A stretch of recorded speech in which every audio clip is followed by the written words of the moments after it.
Welcome to the launching of the Citizens' Assembly.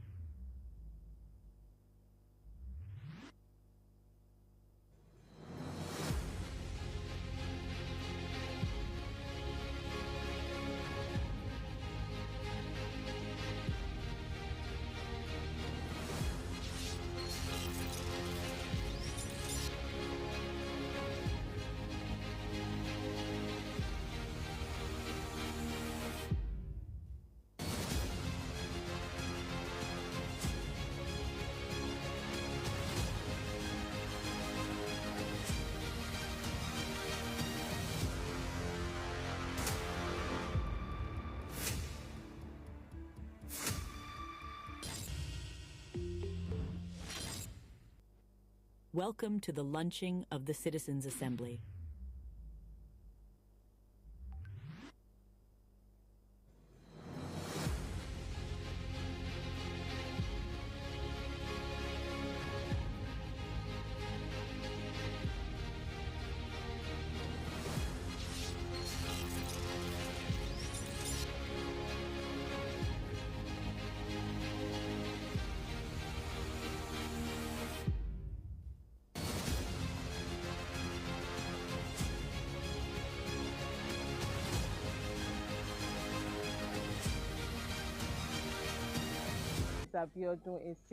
I'm Senior Special Assistant to the President on Community Engagement, North Central Region.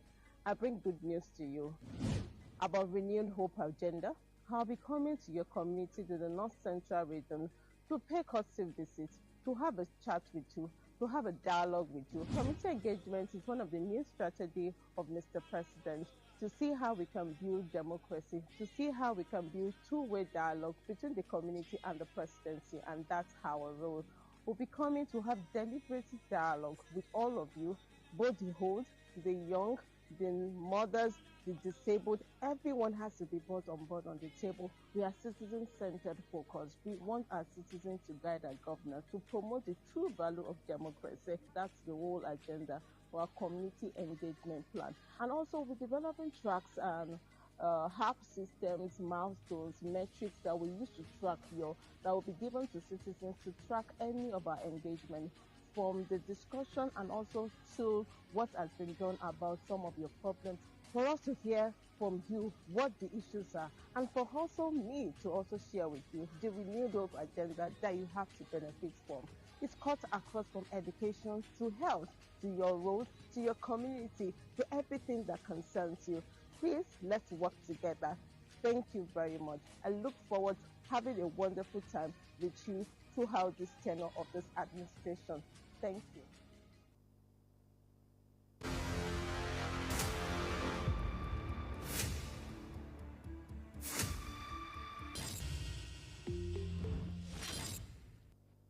Welcome to the launching of the Citizens' Assembly.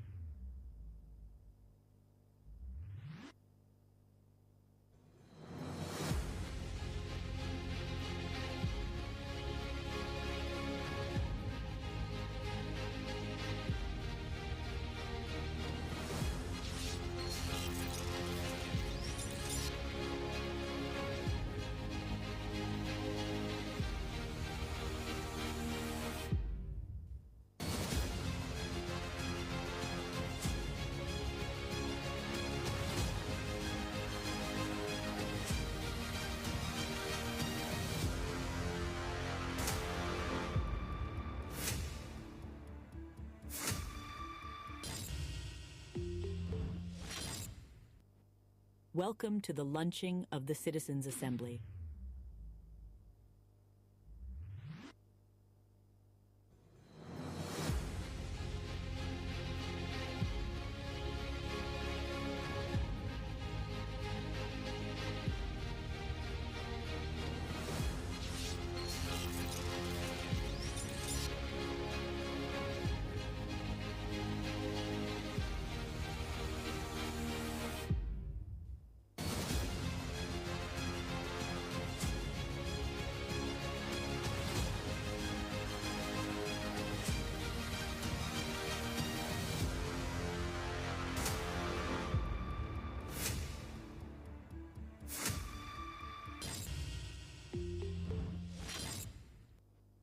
Welcome to the launching of the Citizens' Assembly.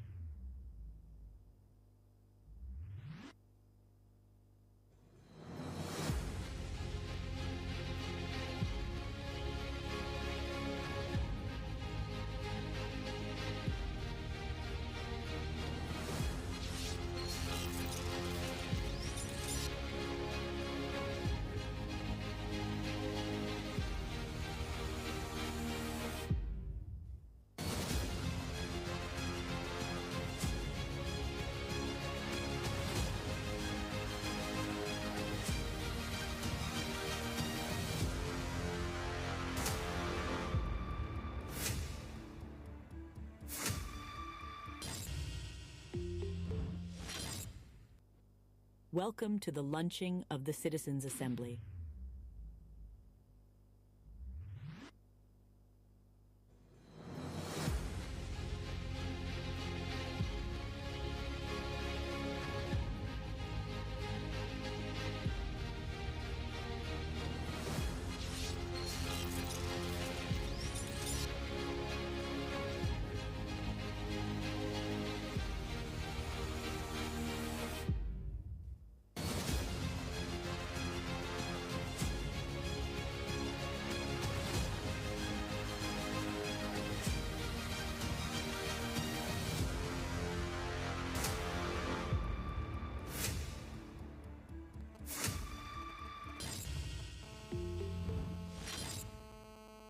Welcome to the launching of the Citizens' Assembly.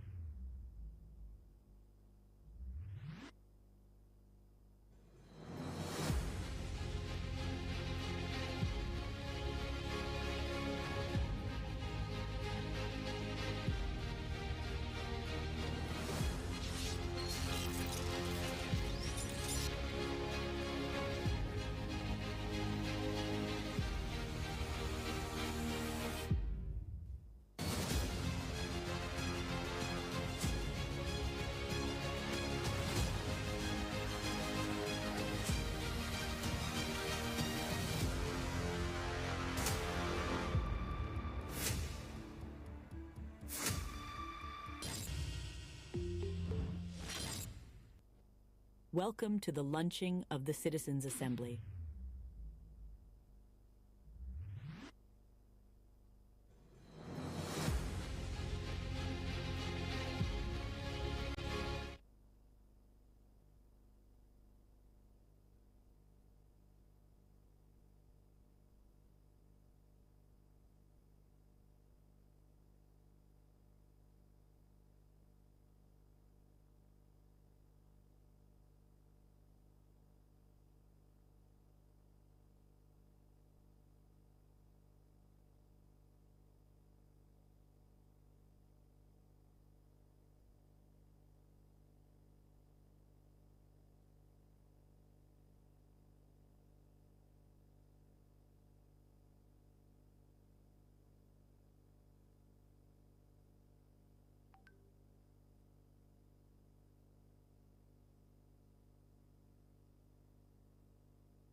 Welcome to the launching of the Citizens' Assembly.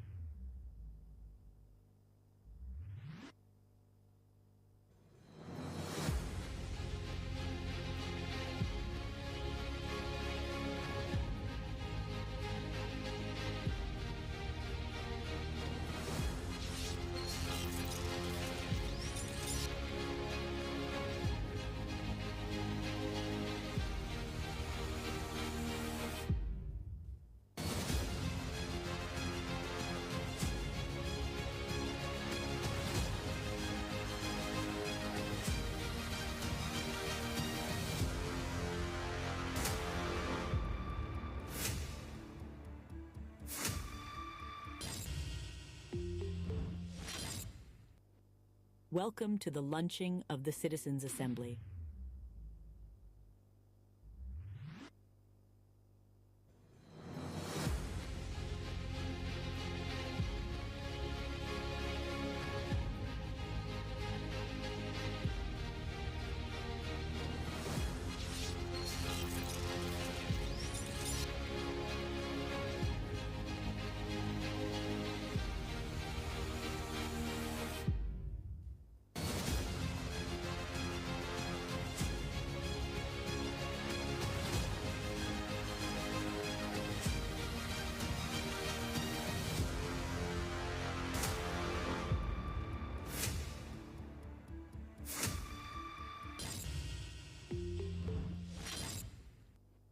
Welcome to the launching of the Citizens' Assembly.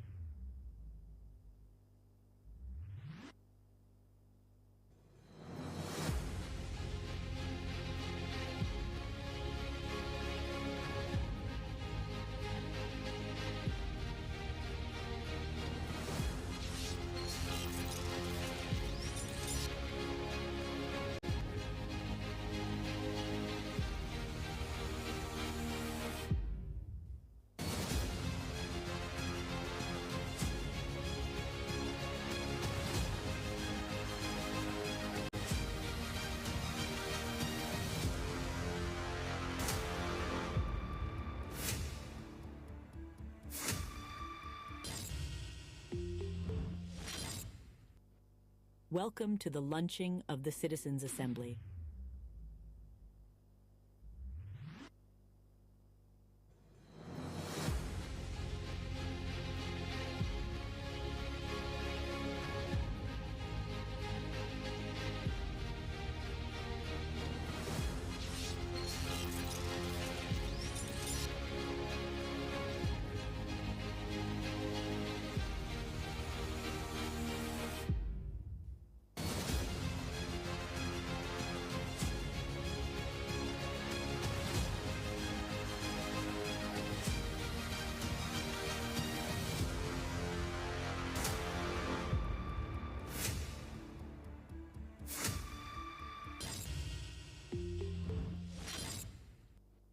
Welcome to the launching of the Citizens' Assembly.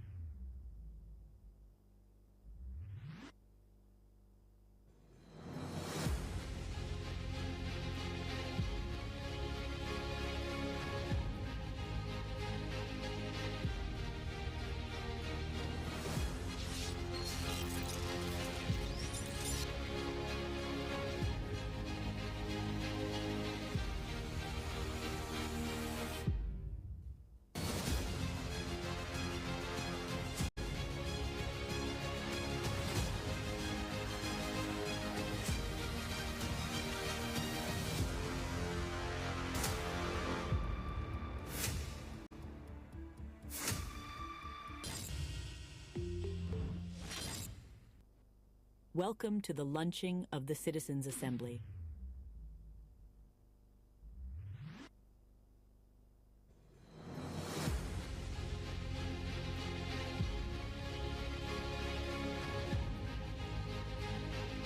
Ayife, Onlo, Agwanku, Naili, Upandaver, Okun, Ekason, Wasotian.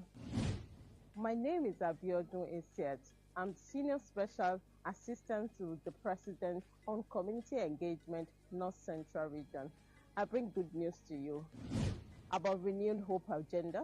I'll be coming to your community to the North Central Region to pay courtesy visits, to have a chat with you, to have a dialogue with you. Community engagement is one of the new strategies of Mr. President to see how we can build democracy, to see how we can build two-way dialogue between the community and the presidency, and that's our role. We'll be coming to have deliberative dialogue with all of you, both the old, the young, the mothers, the disabled. Everyone has to be brought on board on the table. We are citizen-centered focused. We want our citizens to guide our governance, to promote the true value of democracy. That's the whole agenda for our community engagement plan. And also we're developing tracks and HAP systems, milestones, metrics that we use to track that will be given to citizens to track any of our engagement. from the discussion and also to what has been done about some of your problems, for us to hear from you what the issues are, and for also me to also share with you the renewed hope agenda that you have to benefit from. It's cut across from education to health, to your road, to your community, to everything that concerns you. Please, let's work together. Thank you very much. I look forward to having a wonderful time with you throughout this tenure of this administration. Thank you.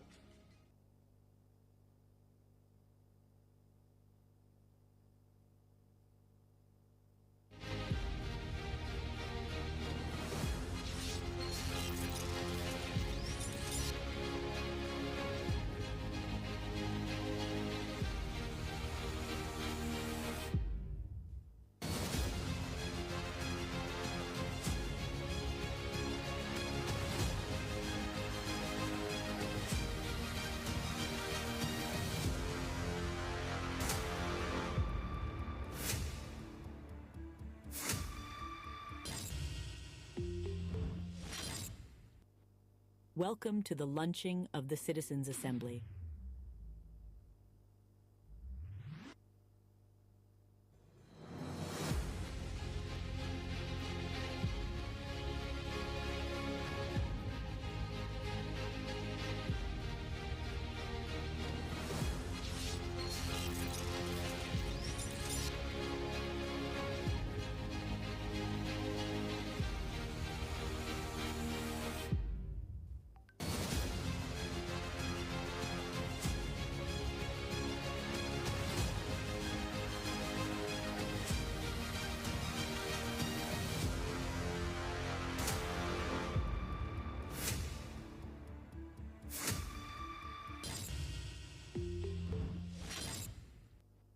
Welcome to the launching of the Citizens' Assembly.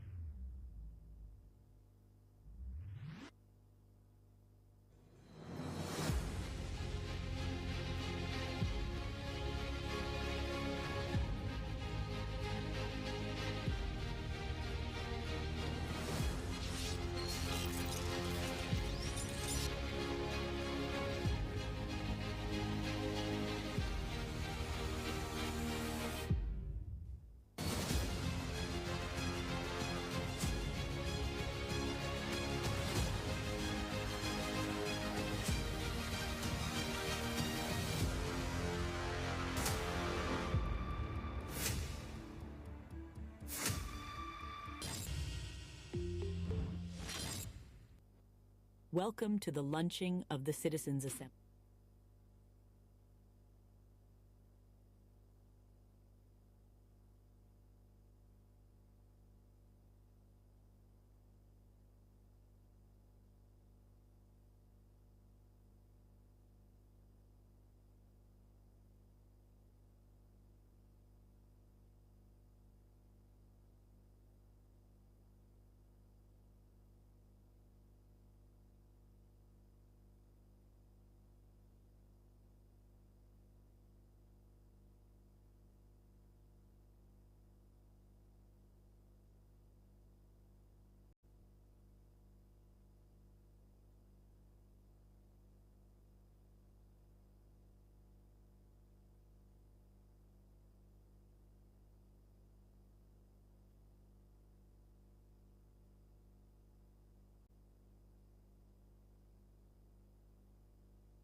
Check.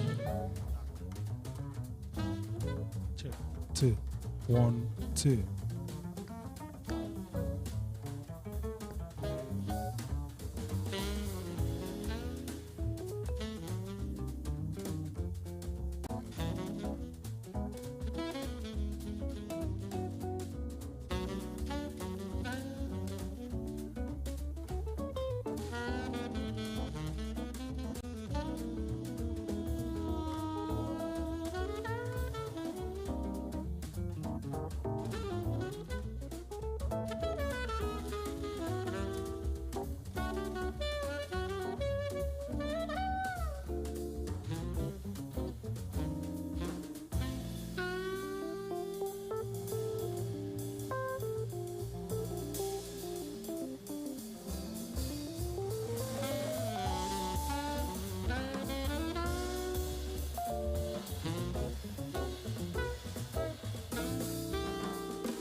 2. Mic check. Okay.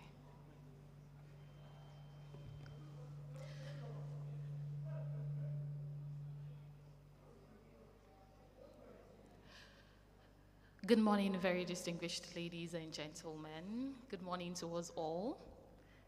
Good morning. That energy level is still low. Is it rain?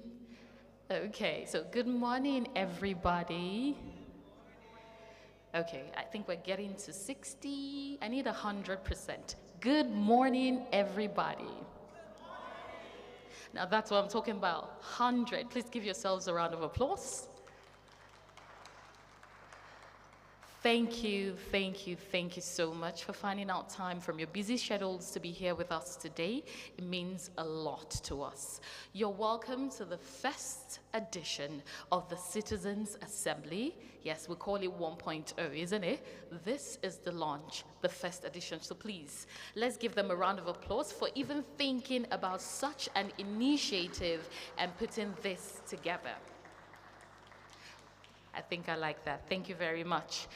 My name is Zulaihat Belagubir, and I'll be your compare for today. Oh, now you're making me blush. It's allowed, isn't it? Thank you very much. Well, the aim of this program is to ensure that the voices of everybody is heard and addressed to at the highest level. Okay, the voices of citizens is heard and addressed to at the highest level. And because of that, that's why we are all here to come together and make sure that we do this with our hands together. All hands must be on deck to ensure that everybody's voices are heard. Very quickly, I would like to recognize very important personalities amongst us this morning. Distinguished ladies and gentlemen, please permit me to recognize AVM S.E. Ogba, Director, Search and Rescue, Air Vice Marshal S.E. Ogba, Defense Headquarters, representing Chief of Defense Staff. Please, can we give him a round of applause? Good morning, sir. Thank you for being with us this morning.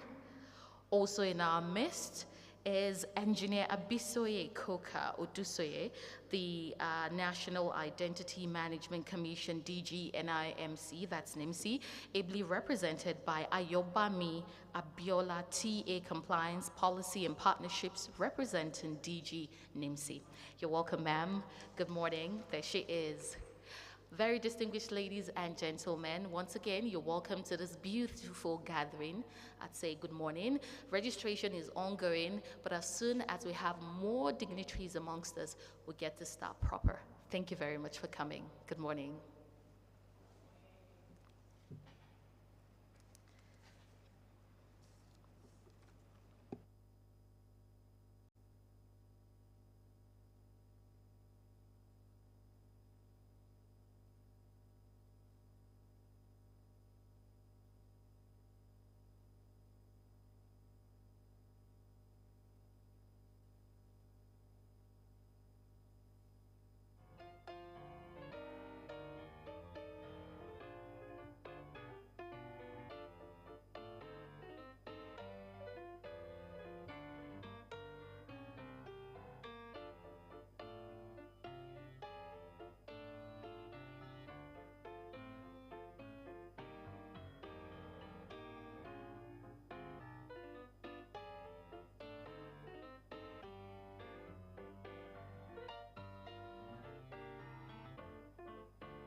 Upandava, Okun, Ekasan, Ayife, Onlo, Agwanku, Naili, Upandava, Okun, Ekasan, Wasotian. My name is Abiodun Esiet. I'm Senior Special Assistant to the President on Community Engagement, North Central Region. I bring good news to you about Renewed Hope Agenda. I'll be coming to your community to the North Central Region to pay courtesy visits, to have a chat with you, to have a dialogue with you. Community engagement is one of the new strategies of Mr. President to see how we can build democracy, to see how we can build two-way dialogue between the community and the presidency, and that's our role. We'll be coming to have deliberative dialogue with all of you, both the old, the young, the mothers, the disabled. Everyone has to be brought on board on the table. We are citizen-centered focus. We want our citizens to guide our governor, to promote the true value of democracy. That's the whole agenda for our community engagement plan. And also we're developing tracks and HAP systems, milestones, metrics that we use to track that will be given to citizens to track any of our engagement, from the discussion and also to what has been done about some of your problems, for us to hear from you what the issues are, and for also me to also share with you the renewed hope agenda that you have to benefit from. It's cut across from education to health, to your road, to your community, to everything that concerns you. Please, let's work together. Thank you very much. I look forward to having a wonderful time with you throughout this tenure of this administration. Thank you. Ayife, Onlo, Agwanku, Naili, Upandava, Okun, Ekasan, Wasotian. My name is Abiodun Esiet. I'm Senior Special Assistant to the President on Community Engagement, North Central Region. I bring good news to you about Renewed Hope Agenda. I'll be coming to your community to the North Central Region to pay courtesy visits, to have a chat with you, to have a dialogue with you. Community engagement is one of the new strategies of Mr. President to see how we can build democracy, to see how we can build two-way dialogue between the community and the presidency, and that's our role.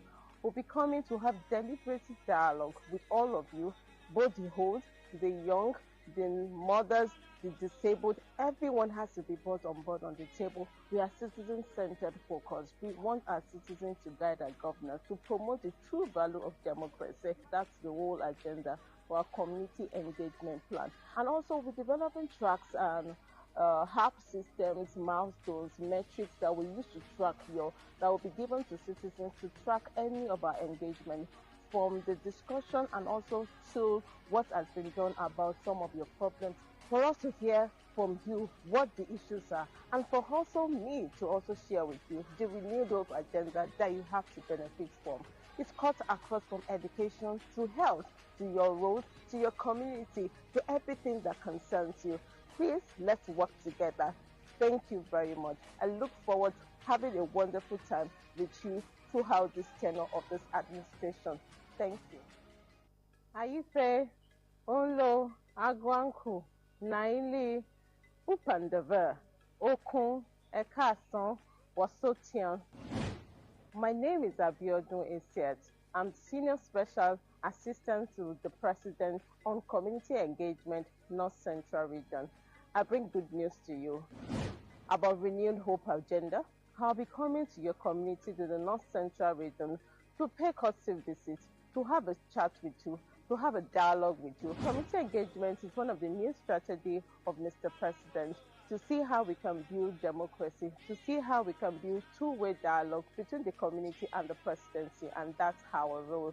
We'll be coming to have deliberative dialogue with all of you, both the old, the young, the mothers, the disabled. Everyone has to be brought on board on the table. We are citizen-centered focus. We want our citizens to guide our governor, to promote the true value of democracy. That's the whole agenda for our community engagement plan. And also we're developing tracks and HAP systems, milestones, metrics that we use to track that will be given to citizens to track any of our engagement, from the discussion and also to what has been done about some of your problems, for us to hear from you what the issues are, and for also me to also share with you the renewed hope agenda that you have to benefit from.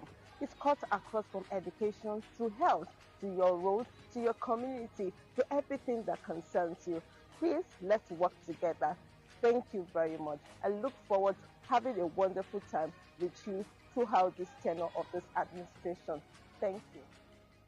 Aife, Onlo, Agwanku, Naili, Upan.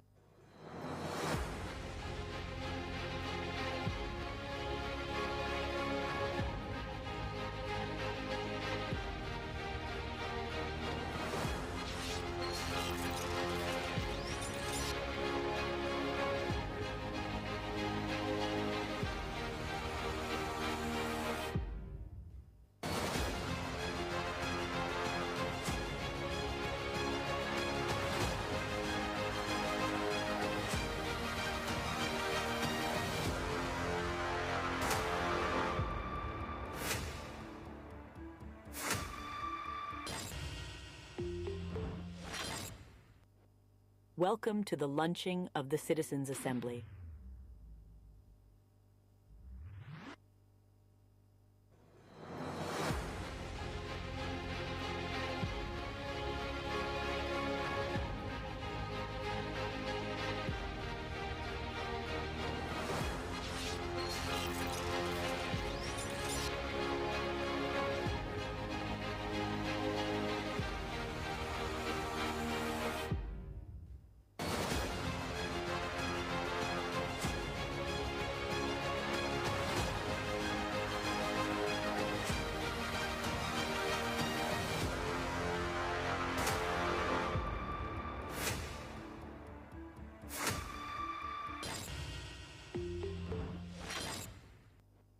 Welcome to the launching of the Citizens' Assembly.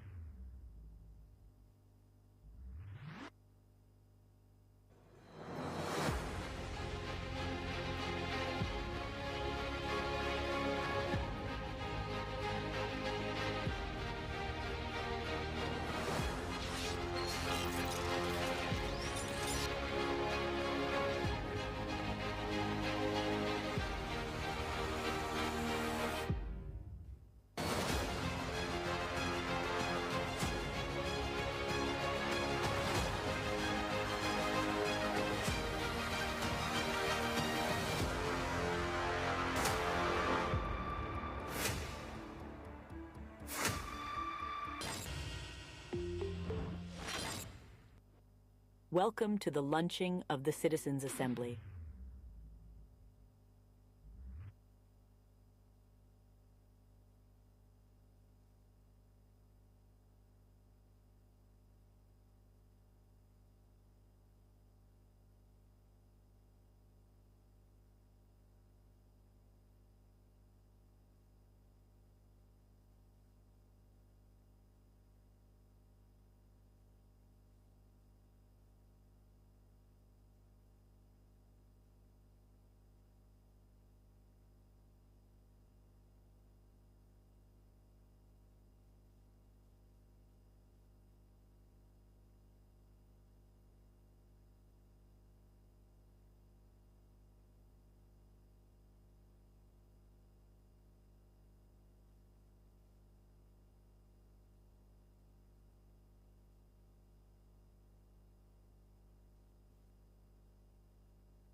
Welcome to the launching of the Citizens' Assembly.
Welcome to the launching of the...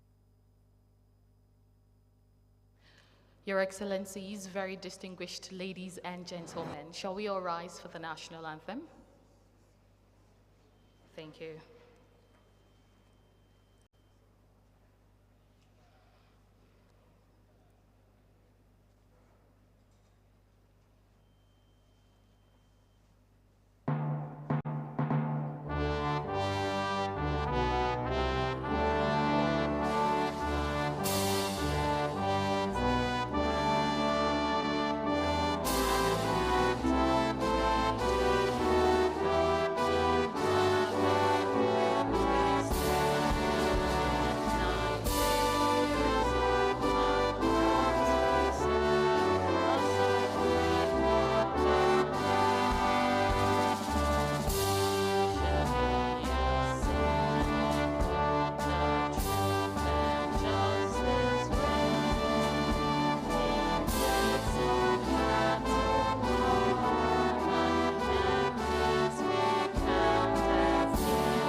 God bless the Federal Republic of Nigeria, and God bless us all.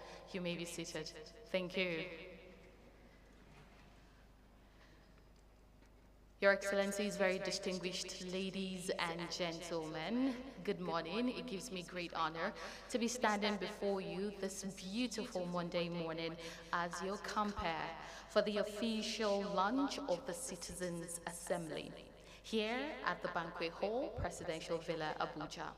My name is Zulaihat Belagobir. Thank you for having me. Thank you.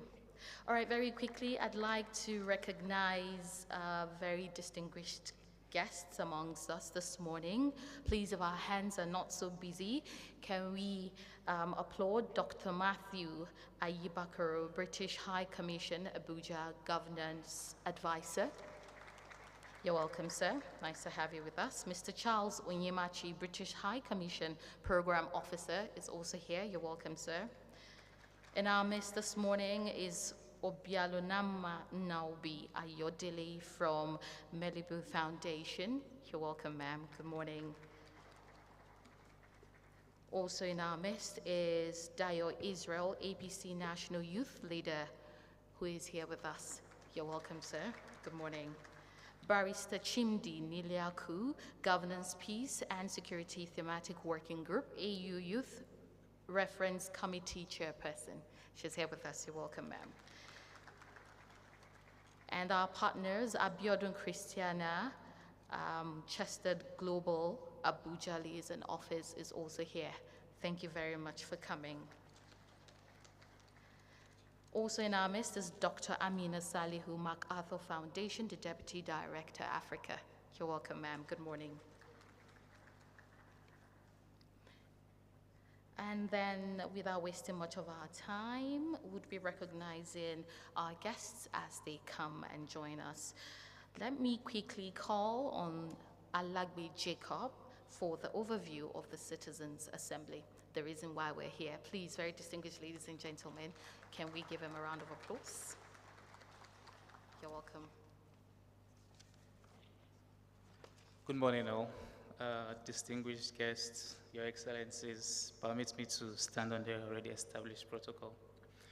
My name is Jacob Alagbe. I'm the Program Manager for the Citizens' Assembly, North Central. So I'm going to give a brief overview of the Citizens' Assembly. The purpose of this assembly, this aims to foster community engagement, co-creation, and problem solving. It provides a platform for citizens to raise issues, propose solutions, and collaborate with stakeholders and government agencies. Our major objectives are foster meaningful community engagement and dialogue across the North Central region, promote civic participation and local development initiative, provide timely, accurate, and verifiable information on local opportunities and challenges to the Office of the Senior Special Assistant to the President on Community Engagement, North Central.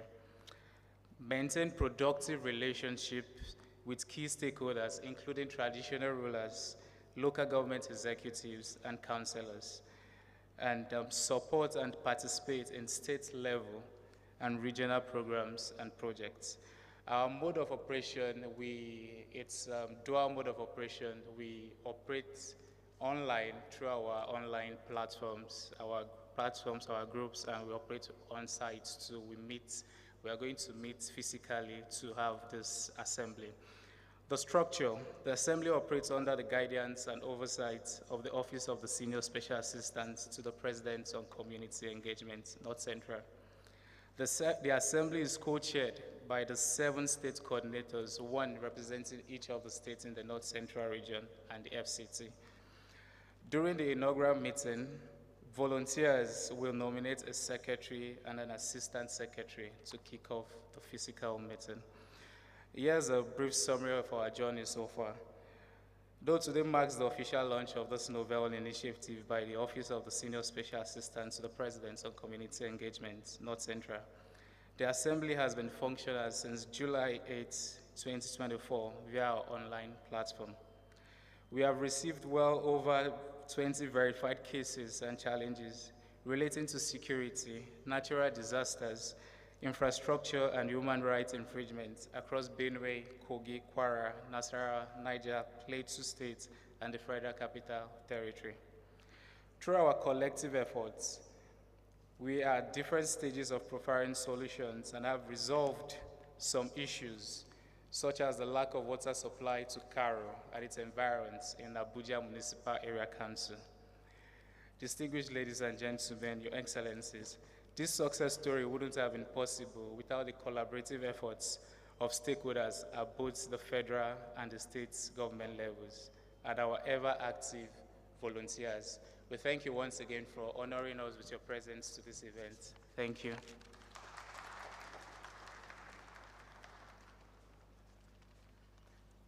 Thank you very much, Mr. Jacob Alagbe. Very distinguished ladies and gentlemen, once again, the reason why we're here is for the Citizens' Assembly, for all citizens to know that we are one and we want our voices to be heard, not just here, but at the highest level.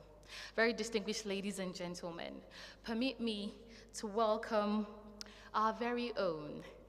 I don't even know how to start describing her. She's a woman that I spoke to the first time and I was like, no, this is someone we all should meet. We all should know. She's a woman of an exemplary nature. She's a woman that needs to be studied. She is a woman that inspires not just me, but a lot of people. I met youths and they were like, you see this woman, she doesn't know me from anywhere, and she brought me up, and I was like, same here. She spoke to me on the phone, and it was like we're sisters, like I've known her all my life. Please, let's give Mrs. Abiodun Esiet, the SSA to the President on Community Engagement, North Central, a standing ovation, please. Thank you. Thank you very much. Thank you all. Please, can we be seated? Giving all glory to God Almighty for this occasion. To our special guests that are here, representative of the Minister for Defense, or Chief of Defense Staff Story, representative of civil society of organization, British High Commission, and all our state coordinators that are here. We have state coordinators for Nasarawa and also Benue here. Can you wave? Thank you. Good morning to you all. So today we gather to mark a special milestone in our journey towards fostering inclusivity and grassroots representation in governance. On the 16th of September 2023, President Bola Ahmed Tinubu appointed 6 senior special assistants on community engagement across Nigeria, across the 6 geopolitical zones. This strategic initiative underscores the President Tinubu unveiling commitment to integrating diverse voices and perspectives into our decision-making process, thereby enhancing community development and cohesion. This appointment had a deliberate effort by the President Tinubu, Ahmed Tinubu, to bridge the gap between the government and our local communities. By fostering dialogue, understanding, and collaboration, we are proactively addressing regional needs and concerns. The decentralization approach to governance signifies a strong commitment to grassroots engagement and tailored development initiative, reflecting the unique challenges and opportunities present in each geopolitical zones of Nigeria.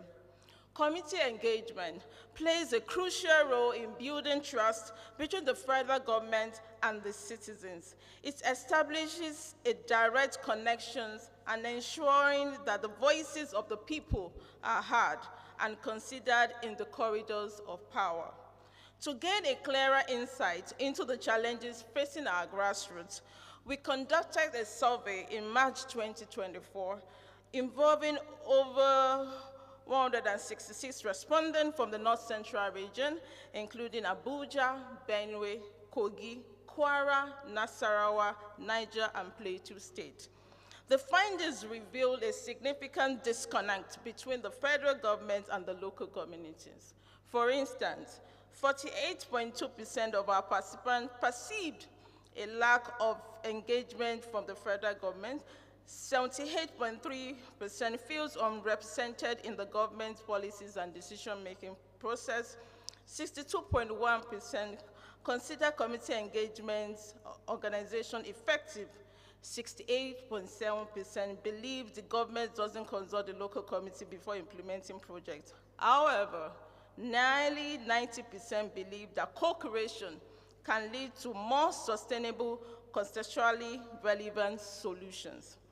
The findings clearly indicate substantial gap in trust and communication between the federal government and the local communities, a gap stemming from unfulfilled promises by successful government over the past 25 years since the return of democratic rule. To bridge this gap and key into the Mr. President Renewed Hope agenda to improve governance by promoting national cohesion through strategic engagement with citizens by initiating and implementing quarterly citizens and stakeholders engagement section to communicate government activities and serve as a feedback mechanism my office initiated the Citizen Assembly for the North Central region. The Citizen Assembly was created to collectively tackle community problems and foster an inclusive society where every voice is heard. It offers structures across communities where residents can express their thoughts, share ideas, and table plea and collaborate on lasting solutions to existing problems, while also planning proactively for future challenges. The Citizen Assembly provides a tremendous opportunity for citizens to engage, dialogue, collaborate, and peaceful resolution with government officials. It is a commitment to ensuring swift information dissemination, stakeholder engagement, project participation, and continued deliberation for meaningful outcomes. Nearly 1,000 indigenous and settlers from the North Central region applied to be a volunteer for this noble cause. After a rigorous selection process, volunteers were chosen to represent at least a ward across the 6 states of the North Central region and the FCT. These volunteers will serve as an agent of change and influencers within their communities, developing actionable solutions and ensuring challenges are addressed at the highest level. As we officially launch the Citizens Assembly for the FCT today, I'll be going to all the 6 states in the North Central to do the same thing. With subsequent launches across the 6 states, I urge other government appointees and elected leaders to take a clue from this initiative. Let us replicate this model in our respective community, state, region, for our collective prosperity as a nation. Today, our volunteers, you are the leader with your sphere of influence, no matter how small it is. Let today's event inspire you to contribute meaningfully to grassroots development, which will eventually lead to a national development. I will conclude with a word from Martin Luther King Jr. Human progress is neither automatic nor inevitable. Every step towards the goal of justice requires sacrifice, suffering, and struggle. The tireless exertion and passionate concern of dedicated individuals like you and I. Thank you. Agwanku, Naili, Upandava, Okun, to have a chat with you, to have a dialogue with you, dialogue between the community and the presidency, and that's our role. We'll be coming to have deliberate dialogue with all of you, both the old, the young, the mothers, the disabled. Everyone has to be brought on board on the table. We are citizen-centered focus. We want our citizens to guide our governance, to promote the true value of democracy. That's the whole agenda for our community engagement plan. And also we're developing tracks and HAP systems, milestones, metrics that we use to track that will be given to citizens to track any of our engagement, from the discussion and also to what has been done about some of your problems, for us to hear from you what the issues are, and for us to hear from you what the issues are, and for also me to also share with you the renewed hope agenda that you have to benefit from. It's cut across from education to health, to your road, to your community, to everything that concerns you. Please, let's work together. Thank you very much. I look forward to having a wonderful time with you throughout this tenure of this administration. Thank you. Welcome to the launching. Well, I believe we've all gotten one or two information from what she said, the reason why we're all gathered here today. All right, very quickly, let me recognize Mr. Celestine Okudili Odo, Head of Programs Action Aid. He's right here with us. Good morning, sir. Thank you so much for joining us. And representing the SGF is Chief of Staff Christopher Tarka, who is here with us. Good morning, sir. Thank you. All right, very quickly, and following the program, we're going to start with the Goodwill messages, starting with Barrister Chimdi Niliaku, the AU Youth Conference Committee Chairperson. for her Goodwill message. Please, can we give her a round of applause as she steps forward? You're welcome, ma'am.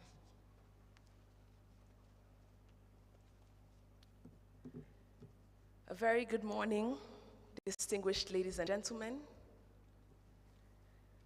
I want to start by really just commending my dear sister, the Senior Special Assistant to the President, on citizens' engagement, or on community engagement, I beg your pardon, for the North Central region. And if you agree with me that she's doing a fantastic job, I would plead with you to give her a resounding round of applause this morning. Thank you very much. I bring warm greetings from the African Union Youth Reference Committee, which is an organization that was set up, an independent committee under the African Union that was set up essentially to provide platforms for young people across the continent to have their voices heard at the very highest levels of governments across the African continent.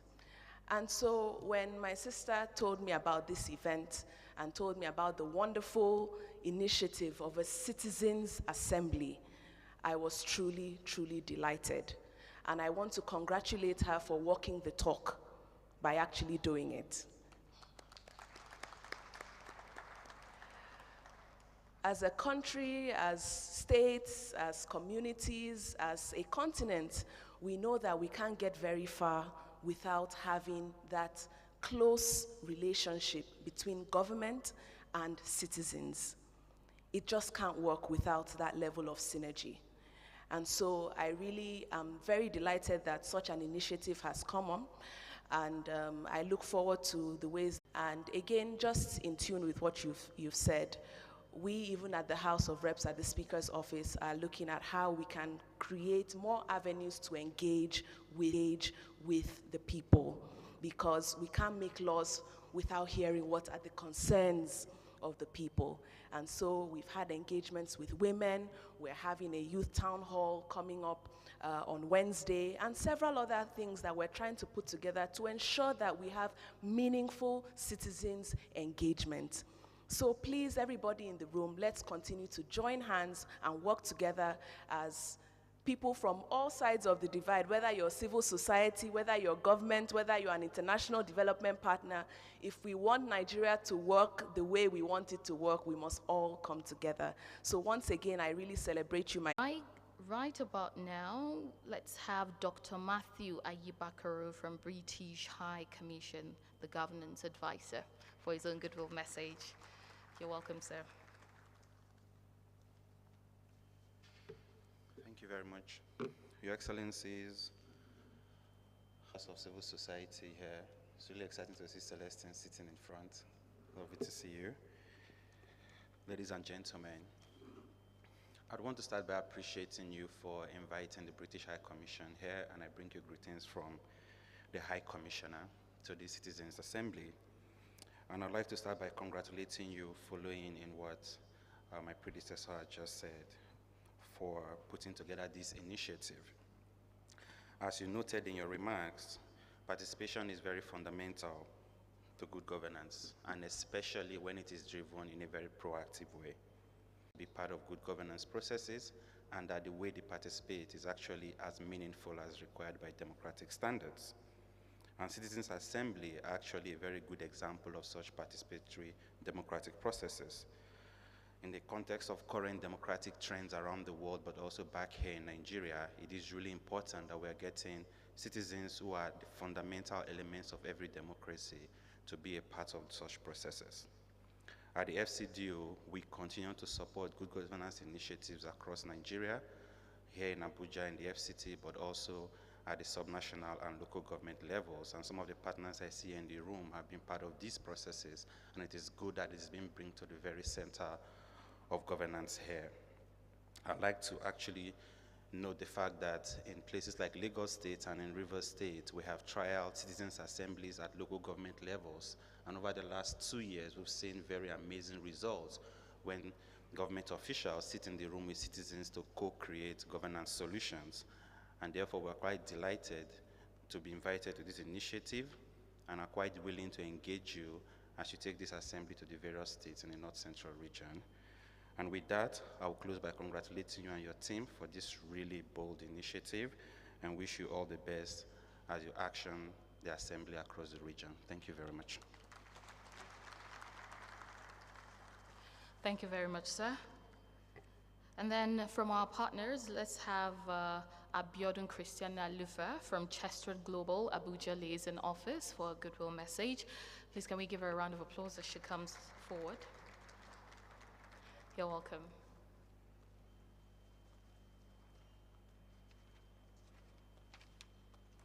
Good morning, distinguished guests, ladies and gentlemen. Goodwill message from Chester Global delivered at the launch of Citizen Assembly, North Central Zone on the 29th of July 2024. Please allow me to rest on already established protocols. My name is Abiodun Alufara, and I'm here to represent Dr. Lola Dare, the president of Chester Global. She extends warm applause to the meeting and identifies with its aspirations. We are gathered to celebrate the launch of Citizen Assembly, a groundbreaking initiative aimed at empowering our communities and fostering developments. The focus area of citizen assemblies are essential resources that are vital for every individual in our nation.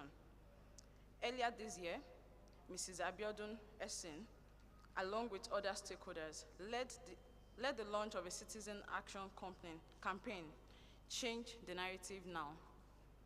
The campaign called for joint citizen and a cross-sector action to eliminate malaria as an act of social justice and a key contributor to system resilience, prosperity, and growth.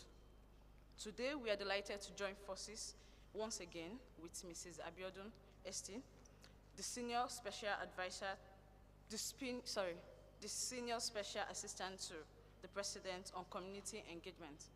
For this significant event, we are reminded for the power of collective action.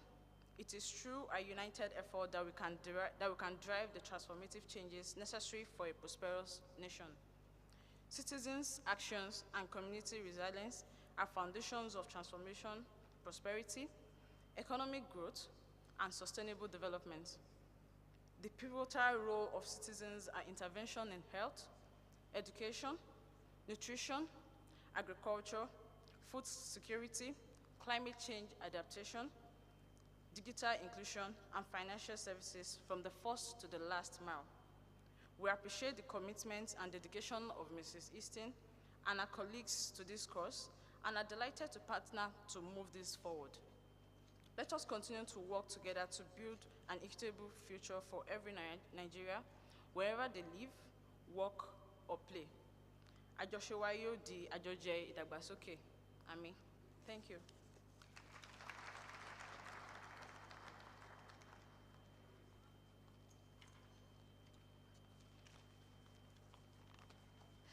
Thank you very much, Abiodun Christiana Alufa from our partners, Chestrad Global. All right, very quickly, let me call on Mr. Celestino Kudili Odo, Head of Programs Action Aid for Goodwill Message. There he is. Please, our hands are not busy. Can we just appreciate him? You're welcome, sir. Yeah. Good morning, ladies and gentlemen, Your Excellencies. Yeah, permit me to stand on the already established protocol. Yeah, I'm Celestino Kudili Odo, representing the Country Director, ActionAid Nigeria. Yeah, he sends his message. Unfortunately, we are having a series of events today in Lagos with some of the government representatives.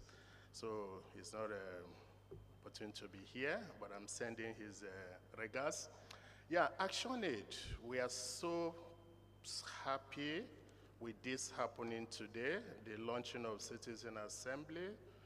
Why? Because this resonates so well, perfectly so well with the work we do as organization, ActionAid. Yeah. Especially community engagement. ActionAid is an organization rooted, community rooted. We work with the people, we work with the grassroots. And I could say that, or maybe I should just review that Mrs. Esiet has been part of ActionAid. She has been leading one of our major youth group called Activista. Yeah. So we are not surprised that we are pushing this today. We've been already having engagement with her as soon as she was appointed to the position of Senior Special Assistant. Yeah, she announced it to us. We congratulated her, and we moved immediately. We've had a series of events with her already, and we positioned to partner forward with what she's doing. She's already leaving landmark, and for us, it's not surprise. It's rooted in her, and she's just, yeah. She's not delivering what has been part of her. So thank you so much for this. We are proud of you, not just as being one of us, but someone who has that potential, to link the communities, not just to the state, but to the national, but to the global.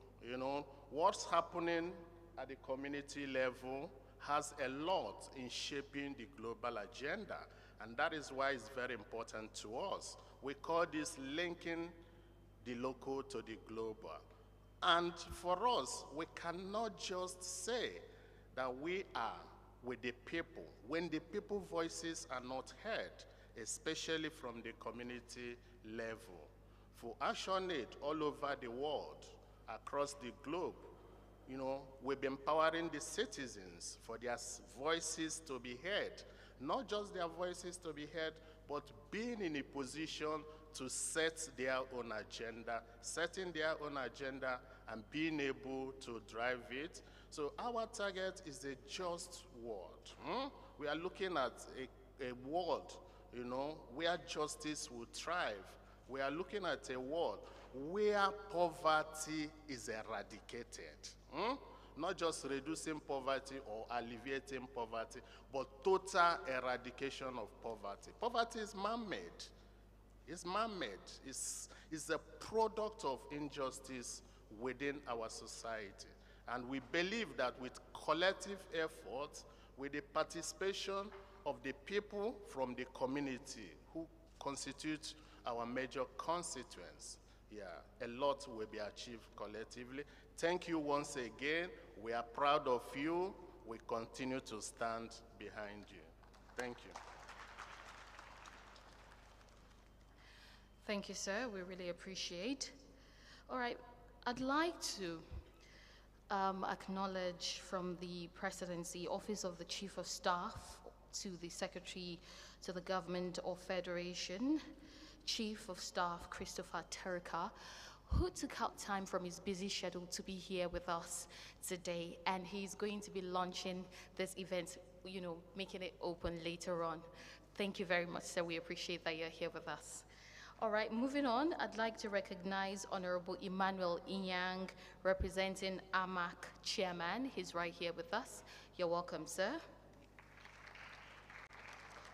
Also in our midst this morning, His Excellency Senator George Akume, Secretary to the Government of the Federation, ably represented by his Chief of Staff.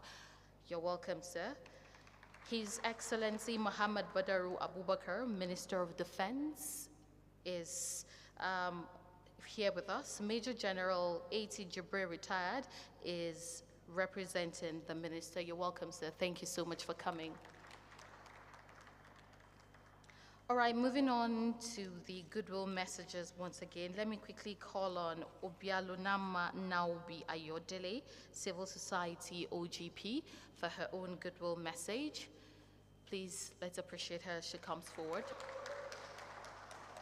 You're welcome, ma'am.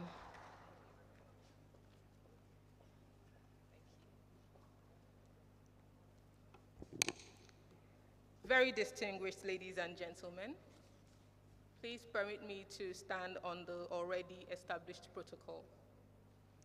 It is an honor to be here today representing the Open Government Partnership at the launching of this Citizens' Assembly.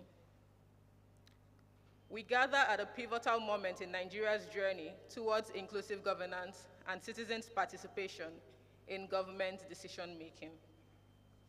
This assembly embodies the very essence of democracy, a space where every voice matters and every opinion counts. Today we commend the organizers of this event, ably led by Mrs. Abiodun Esiet, and the citizens of Nigeria for their unwavering commitment to building a more open and responsive government. Your active participation and dedication are the driving forces behind meaningful change. We look forward to having this initiative replicated across all the geopolitical zones in Nigeria. Together, we are creating a future where government actions are transparent, where public officials are held accountable, and where citizens are empowered to influence the decisions that affect their lives. Let us celebrate the progress we have made and renew our collective resolve to tackle the challenges ahead. Your engagements, ideas, and enthusiasm are invaluable assets as we work towards a government that truly serves the people. I would like to also encourage the government and her representatives, including the organizers of today's assembly, to not only collate the ideas of citizens, but to also ensure that their voices are heard and seen to be heard. Let the process remain transparent, inclusive, participatory, and let us all stay accountable to each other. Thank you for your commitment, your passion, and your unwavering belief in the power of co-creation, collaboration, and cooperation. Together, we will continue to build a brighter, more inclusive future for Nigeria. Thank you for your time. God bless Nigeria. Thank you for your goodwill message as well. God bless you, ma'am. All right, representing Chief of Defense Staff, ladies and gentlemen, permit me to welcome AVM SE Oba, Director Search and Rescue Defense Headquarters, to deliver the goodwill message from the Chief of Defense Staff. Please, let's put our hands together for him as he comes forward.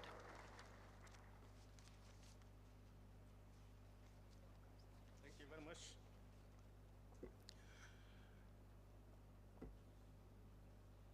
Your Excellency, please permit me to observe the already established protocol. I am Air Vice Marshal S.E. Ogba, Director, Search and Rescue Defense Headquarters, representing the Chief of Defense Staff, who is unavoidably absent and has asked me to represent him on this event. I'm just here to give the goodwill messages from the Chief of Defense Staff, General C.J. Musa, OFR. On behalf of the Chief of Defense Staff, I humbly want to congratulate Mrs. Abiodun Esen for this laudable initiative. It is true that you cannot give a doctor cannot treat a patient without knowing what is wrong with the patient. As a leader, you must be able to feel the pulse of those you are leading. When I was called upon to come and represent the Chief of Defense Staff in this event, I nodded my head that yes, we are getting it right. And this is an initiative, if extended to the 6 other geopolitical zones, we will be able to recognize the importance of leadership from the top to the bottom. You cannot ignore the people that you lead and assume that you are still in charge. I want to really commend the leadership of this event for putting it up and making sure that governance gets to the grassroots as it is requested. Just as we all know that when we are looking for vote to occupy specific offices, public offices, where do we go to? It's the same grassroots. It's the same community that we go to secure their mandate, to secure their vote, for them to empower us to get to those offices.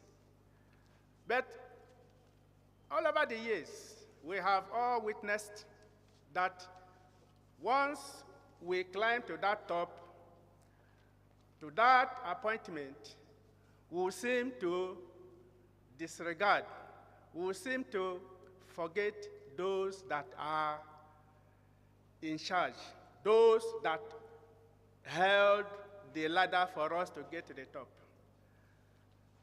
And by this event, I want to really believe that we will definitely get there where we are supposed to be. And on that note, I want to once more congratulate the organizers, the leadership of this event, and I want to assure you that the CDS is fully behind you and to support you in any way he could. And once again, congratulations, and don't be afraid to weather the weather, that you have nothing to be afraid of. So thank you, and God bless you. Thank you, and God bless you too, sir. Don't be afraid to weather the weather. I think I picked that. Okay, very quickly, representing the Minister of Information in our midst this morning, we have Dr. Muhammad Bulama. You're welcome, sir. Thank you so much for coming. All right, to deliver a goodwill message on behalf of His Excellency Muhammad Badaru, Minister of Defense, please let's put our hands together for Major General Ati Jibril, retired, for a goodwill message. You're welcome, sir.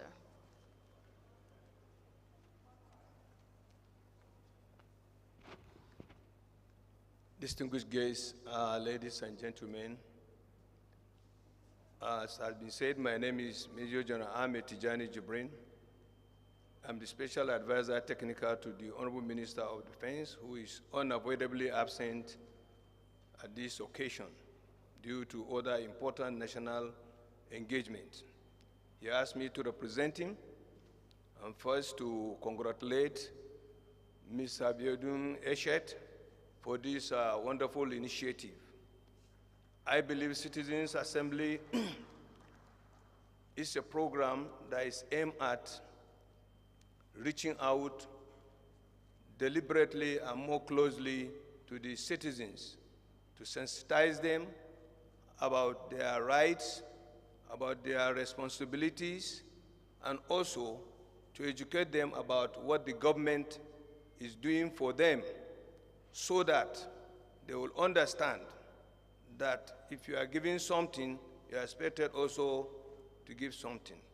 It's all a way of trying to get closer to the people and let them have a feel of the government they have voted for.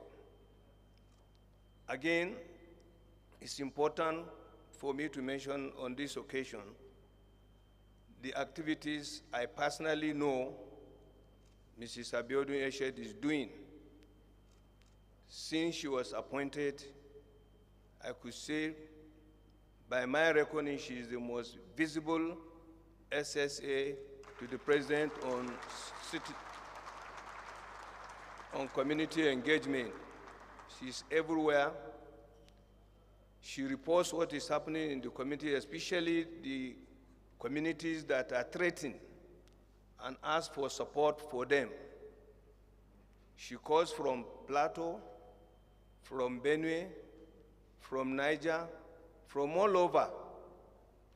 Every day, she will write and send messages to ensure that the communities that are distressed, the communities that are threatened, receive attention of the security agencies. I don't know whether many of the SSAs are doing the same thing, but we are feeling her impact, we are seeing what she's doing, and we are hearing what she's doing. And this initiative of launching this citizen assembly is another plus for her. So on behalf of my minister, who really would have loved to be here by himself, I would like to congratulate you, Mrs. Eshet. Incidentally, she's wife of one of us who is of blessed memory today. Her husband too was a general. May his soul rest in peace. Thank you very much. Thank you very much, sir. All right, delivering a goodwill message on behalf of the Minister of Information, Mohammed Idris Malagi. Please, let's put our hands together for Dr. Muhammad Bulama for a goodwill message to be delivered on behalf of the Minister of Information. You're welcome, sir.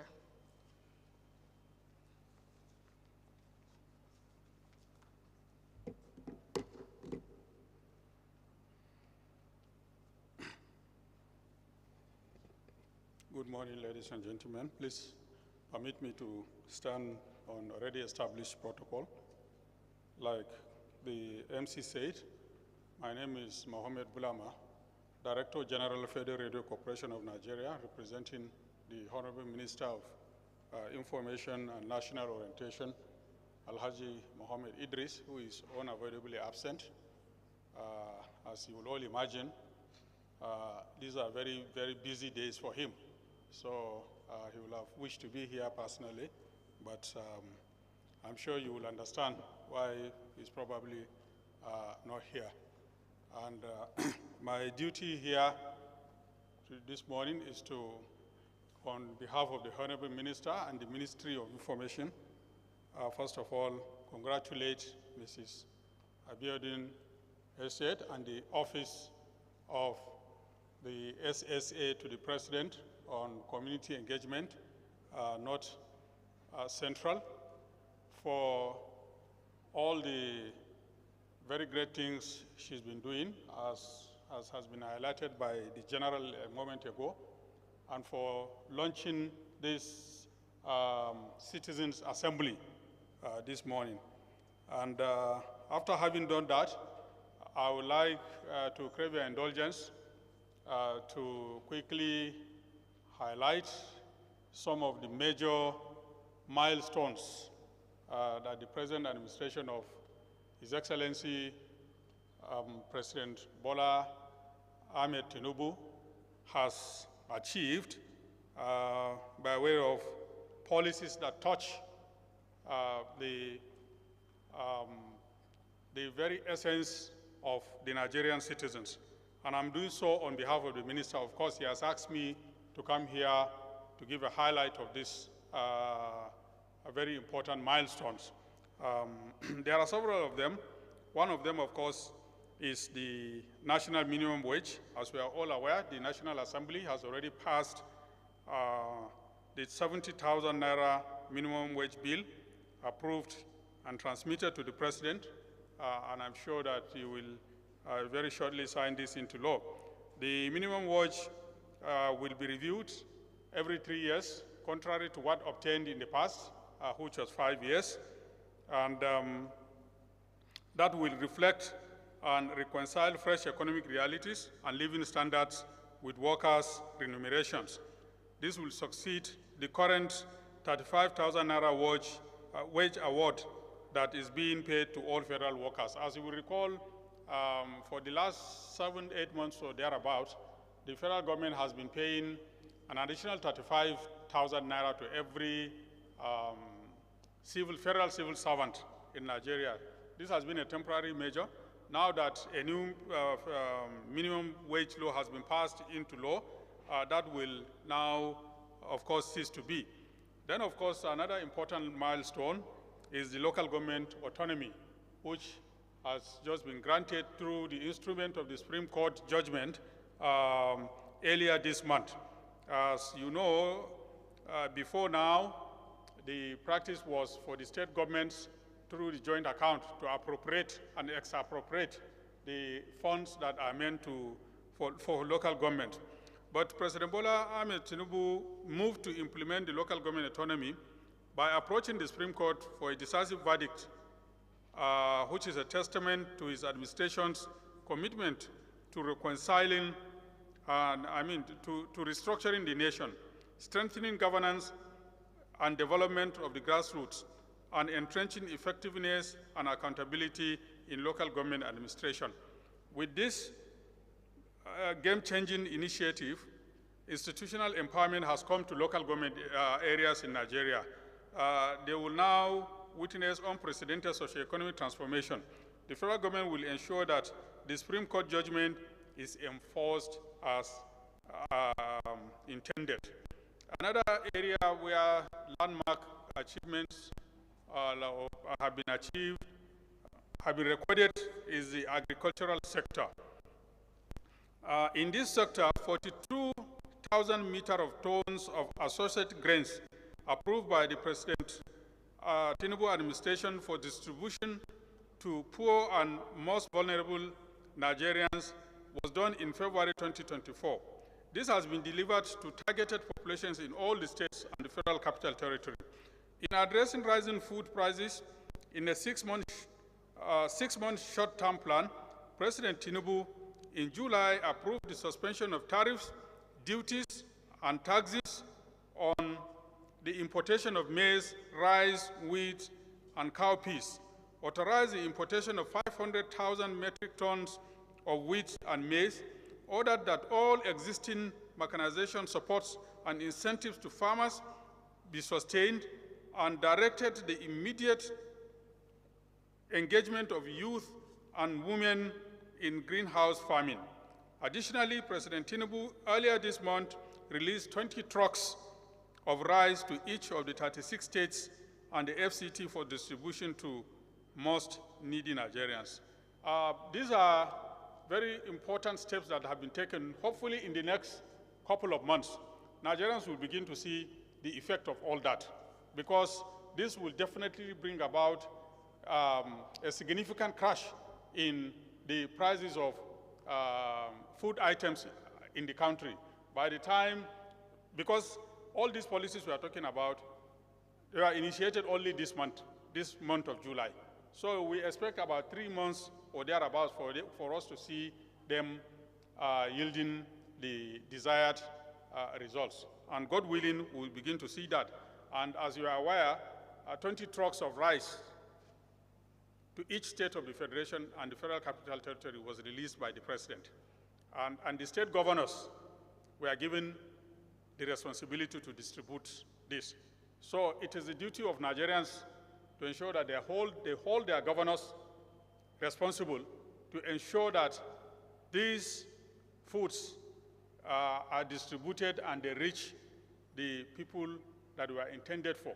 Now, this is important to stress because the governors are, after all, elected representatives of the people. So there are no better, I don't think that there is a better channel of getting this food distributed than the governors themselves, because the governors were also elected like the president.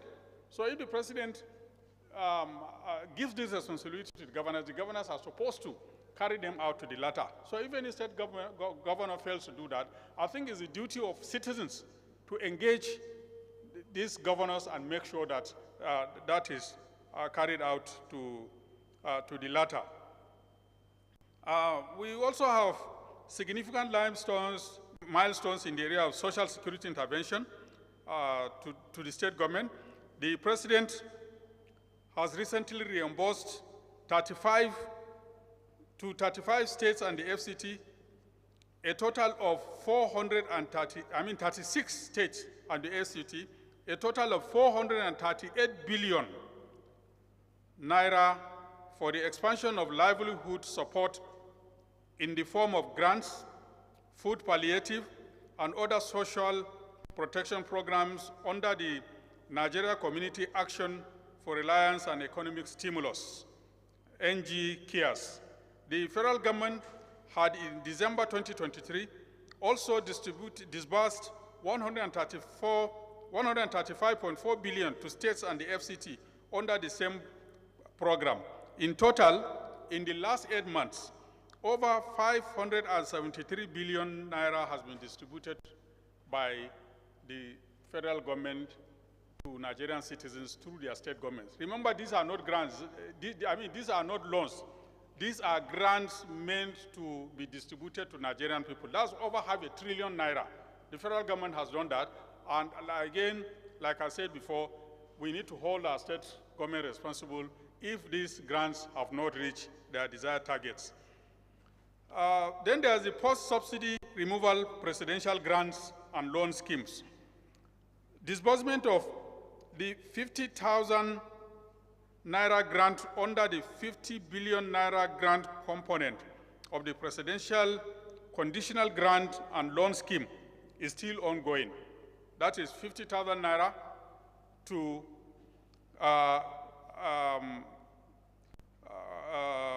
Nigerians, and 50 billion naira was set aside for that purpose.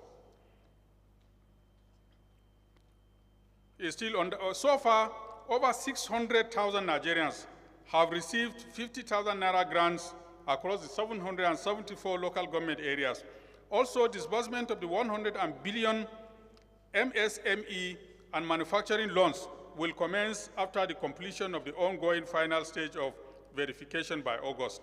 Then there's the youth-focused initiatives, such as the student loan scheme. I'm not going to say much about that again because we all know the scheme has already been rolled out, and Nigerian youths who are students have started drawing from that fund. There's also the Nigeria Youth Investment Fund.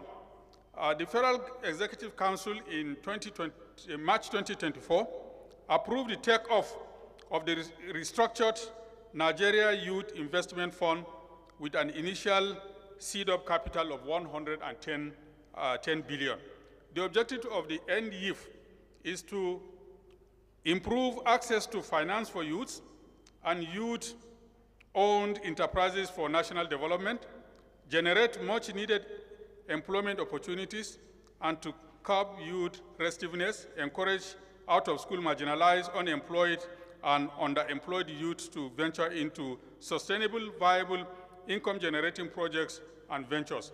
I would like to call on Nigerian youth to take advantage of all these programs. 110 billion is not, Nigeria is a country with a very huge youth population, we know that. But 110 billion naira is not small money. If Nigerian youth can tap into that. Fortunately, the youth leader of our great party, he is here, and I'm sure that he is going to create the platform for Nigerian youth to benefit. I know he's doing a lot already, but I'm sure he'll even do more to draw and sensitize youth to the importance of tapping from this kind of for programs. Then the 3 million technical talents, it's called the 3MTT. Leveraging technology for job creation, youth employment, and economic growth, the federal government has trained over 300,000 youths under the first phase of the 3 million technical talent program of this administration. So Nigerian youth should also please take advantage of that. The Skill Up Artisans Initiative called SUPA, S-U-P-A. This is another initiative through the Industrial Training Fund, which has commenced, and which is embarking on the retraining of 100,000 youths under the Skill Up Artisan Initiative program. So these programs are all designed to help youth entrepreneurship in Nigeria, and I want to urge Nigerian youth to please take full advantage of this program. Another important initiative is the CNG initiative. One of the things the president has done is to introduce the compressed natural gas initiative, and this will bring down transportation costs for Nigerians by as much as 50%, while also unlocking the nation's huge potential in the gas sector. CNG conversion centers are growing exponentially across the country, creating more job opportunities for Nigerians.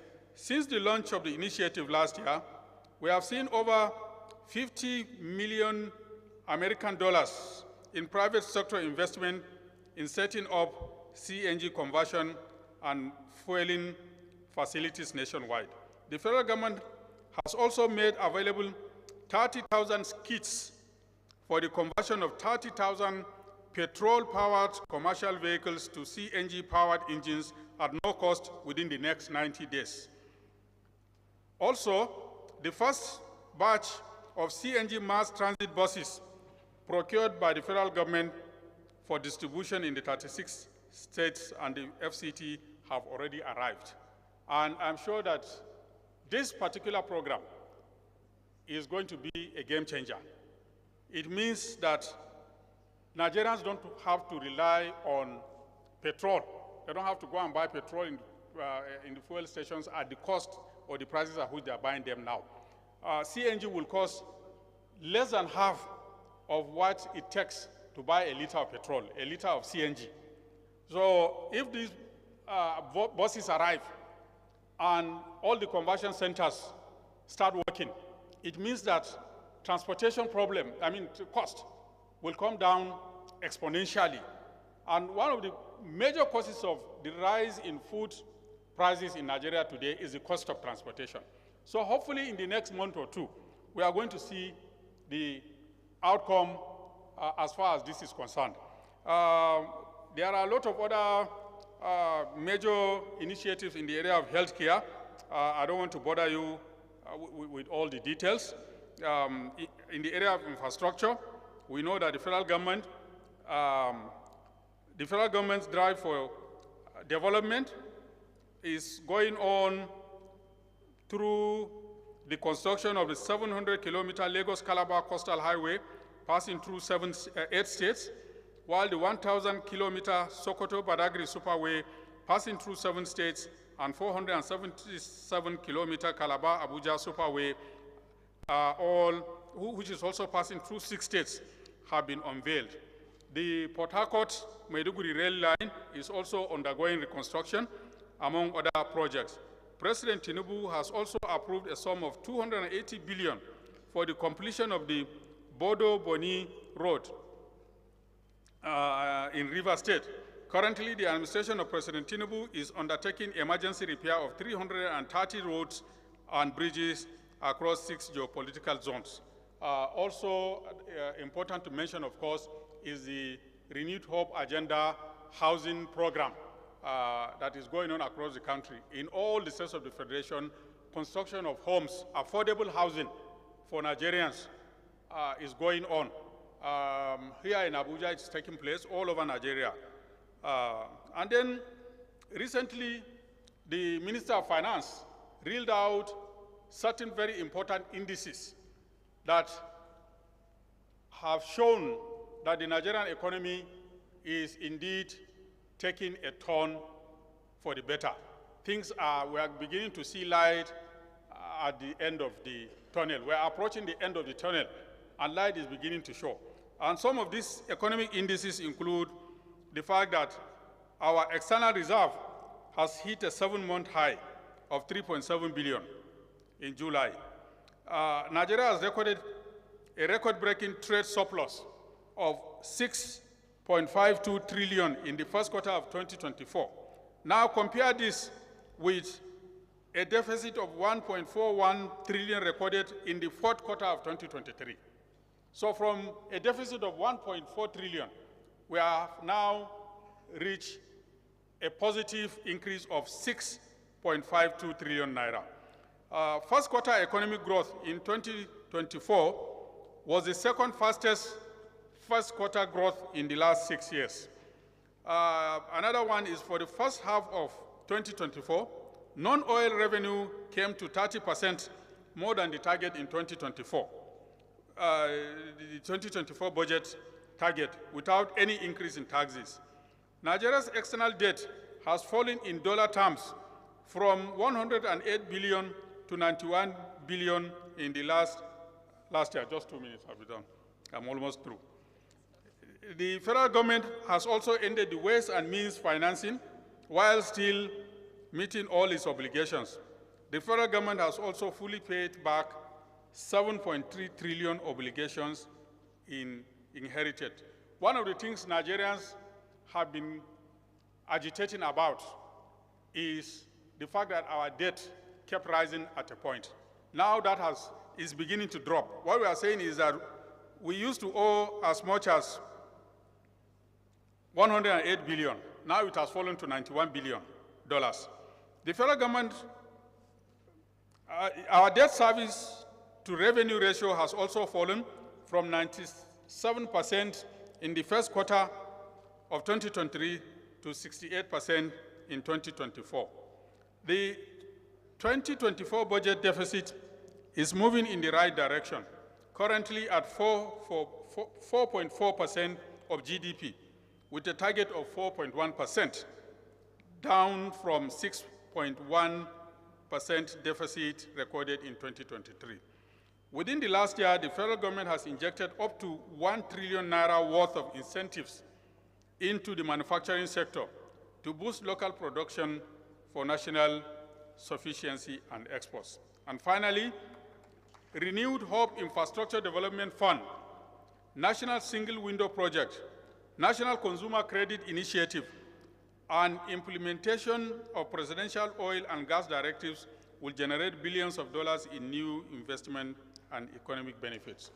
To summarize everything that the minister is saying, these are programs, innovative program initiatives that President Tinubu has taken that Nigerians will soon see the significant outcome of. And by the time we see this,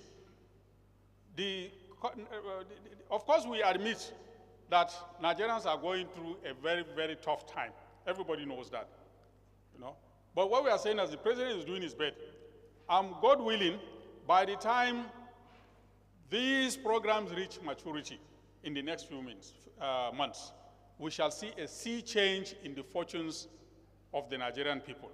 So we are appealing to Nigerians to be more patient and more understanding. The president is doing a lot to change the fortunes of Nigerians and the fortunes of Nigeria as a country. And I can assure you that by the time a combination of all the outcomes of these initiatives start showing, Nigeria will be a much better place for Nigerians.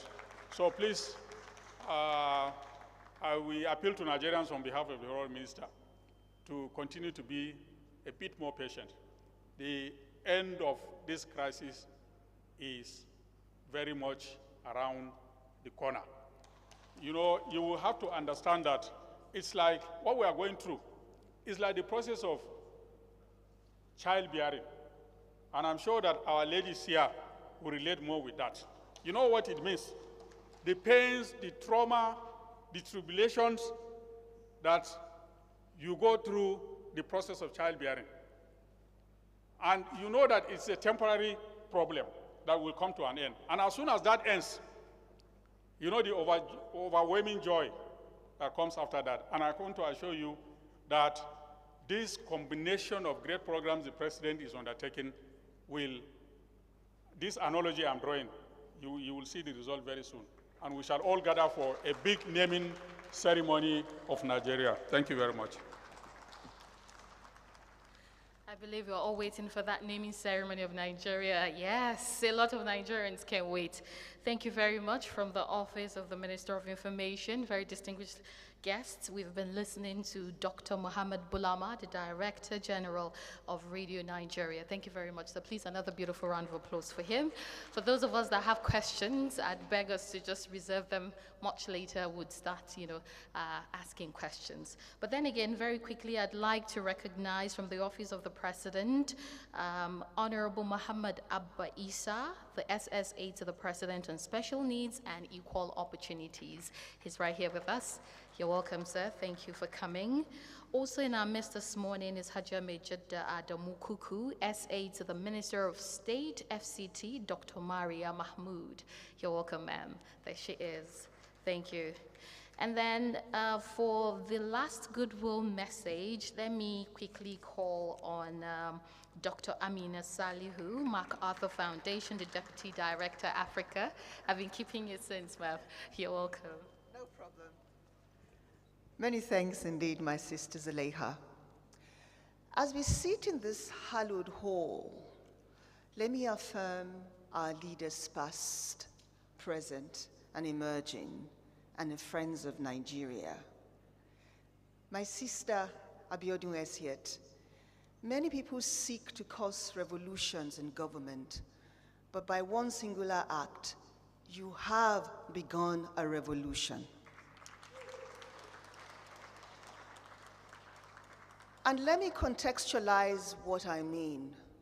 By one single stroke of connecting the government and the people, Abiodun Esiet has taken the office of the president and elevated the office of the citizen. Because at the end of the day, that is what matters.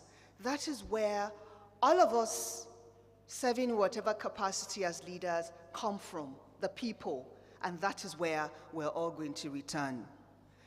There are 3 lessons I would like to pull out from this conversation today, and I'd like to see going forward. One is that indeed the fate of this country lies in the hands of its youth and its women. We were told this conversation was going to start at 10, and a few minutes after 10, we began. It is not every public event you go to that you see us use time the way it should be used. Time is the most important resource we have, and it is the one resource we have no control over, yet we waste it. I see the coordinators of Nasarawa and Plateau are seated here, and they are women. Abiodun Esiet is young and she's female. As I sat here, I sent a video to your mentor, Dr. Koli Ahmed Shatima, the Africa Director of the MacArthur Foundation. And I said, Malam Koli, you must be proud of this moment because your mentee is now a mentor in her own right. So, let us think about elevating our women and our young people, and let us use all the means possible to make them create the Nigeria that we need, to co-create the Nigeria that we need. The second lesson, and I'm going to do this using Nigerian proverbs. Abiodun began by sharing some of those words into Nigerian languages. For those of us who understand what I've said, please translate to your neighbor. Owofuni koto eniyan, eniyan lasho eniyan. If you can help, please help. In other words, we can have the best of governments, but nothing is going to change until and unless we collaborate and we come together. And so, the notion of volunteerism, which the Citizens Assembly elevates, is absolutely important. We can have all the money in the world. Nigeria can be the biggest economy in the world. It's now the 4th largest, but it was once the biggest economy in Africa. But without collaboration, we're not going anywhere. So my sister Abiola Esiet is modeling the way. She's created what is possible, and I'm asking all of us in the room, what do we say to what she has started? What will be our own contribution? Because even the most well-meaning government cannot carry this burden alone. The citizens must also play their part. My third lesson is that from all of the excellent goodwills I have heard today, law is necessary, policy is necessary, but it is not enough to drive governance. We have moved from the era of governmentality. We are now in an era of governance. What does that mean? There has to be trust, there has to be communication between government and the people. It does not matter how beautiful the laws are, it does not matter how well-meaning the policies are. If the people don't understand it and they don't feel it, nothing is going to happen. They say, "Ana biki gidamu." I'll say to you, let me have my share of my isiewu here and now, my sister, if you say a party is happening in my house. So I was very happy listening to my big brother, the DG of FRCN, and he did exactly what a DG of FRCN should do. I would never have a mic like this, and I would not talk about everything that this government is about. But I'd like to give you a charge, my brother Alhaji Bilama. I hope that the FRCN will be at every town hall that Biodun, Esiet, and all the other northwest, northeast, south-south, southwest, southeast will be organizing so that we can really connect Nigerian voices to governance. That is what is missing. And that is what I want FRCN, NTA, everyone else to promise.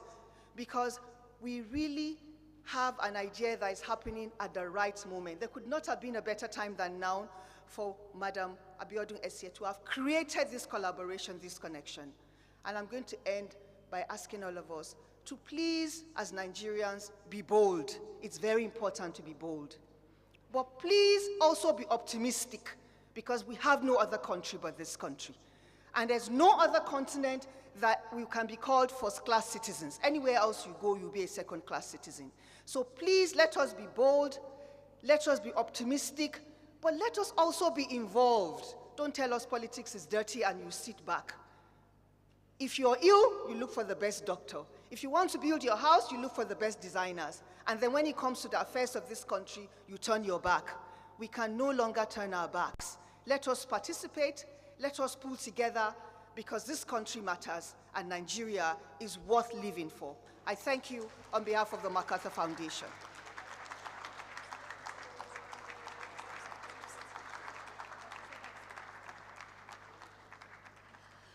Thank you very much, ma'am. Dr. Amina Salihu from the MacArthur Foundation. When she said Hanuda and she said Eniola Shweni, I was expecting to speak Igbo, ma'am. Oh, yeah, she said Inyem Isewu. Because I was wondering when you said turn to your neighbor, I was asking myself, what will Mrs. Obialunama say to her neighbor in Igbo? But thank you very much, ma'am. That was a beautiful, beautiful Goodwill message. Please, can you turn to your neighbor and say, be optimistic. Don't be pessimistic. No, do it again. Be optimistic. Don't be pessimistic. Nigeria go better. Amen. We want to thank those that joined us via live stream on YouTube. We're streaming live, so please, in case you want to send a link, we'll share that on the screen very quickly. And on that note, we'll be moving on to the next agenda. But then again, I was just given this name. Let me quickly recognize Mr. Said Ahmed, Nigeria Youth Envoy to the D8th Youth Council, Istanbul, Turkey. He's right here with us. You're welcome, sir. Thank you so much for joining us. Okay, moving on, would like to quickly, oh, okay, you're quite excused. All right, you're welcome, sir.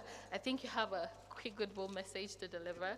3 minutes, all right. You're welcome, sir.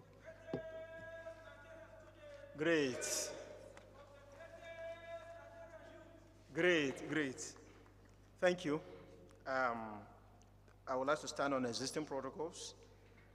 Distinguished ladies and gentlemen, today is a happy day for Nigeria and the good people of the North Central Geopolitical Zone, because the launch of the Citizen Assembly is a triumph of the renewed hope. This initiative is expected to serve as a distinctive moral force, just like the National Value Charter that embodies social contract between the country and its citizens. It is a policy blueprint for the national value system defining us as Nigerians and reinforcing our personality as citizens. Democracy can only thrive when the people have a voice and the power of self-determination. The administration of His Excellency President Bola Ahmed Tinubu was founded on the creed of justice, faith, unity, and good governance that is truthful, bearing allegiance to the Constitution that binds us together as a people and as a government. I want to use this opportunity to express my appreciation to the sterling courage of Honorable Abiodun Esie, Senior Special Assistant to the President on Community Engagement, North Central Region, for coming up with this political development, especially at this time. The intellectual incubation of the concept of the Citizen Assembly is grounded in the historical debates on politics and economics, taking a philosophical route. With the support of President Bola Ahmed Tinubu, the Minister of Youth Affairs, and the Federal Ministry of Foreign Affairs, the D8 Youth Council was established in May 21st in 2024 in Dhaka, Bangladesh. Honorable Abiodun Esiet was also present among the Nigerian delegation that saw that history. Please, a round of applause for her, please. The D8 Youth Council is a youth component of the D8 Organization for Economic Cooperation, an international organization where Nigeria is a member country. Other countries include Malaysia, Indonesia, Iran, Bangladesh, Egypt, Pakistan, and Turkey. Thank you so much.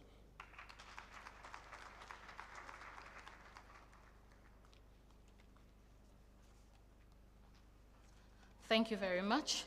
All right. In reference to what Dr. Amina said, Dr. Muhammad Bulama said he is ready, and he's speaking on behalf of his other colleagues from NTA that they're ready to partner with all the SSAs. All we need to do is, let's come together and then let them know they're ready to go by what you just requested. Thank you very much, sir. And on that note, I'd like to quickly call on the representative of the SGF in person of the Chief of Staff, Christopher Terka, for the official launch of the Citizens' Assembly.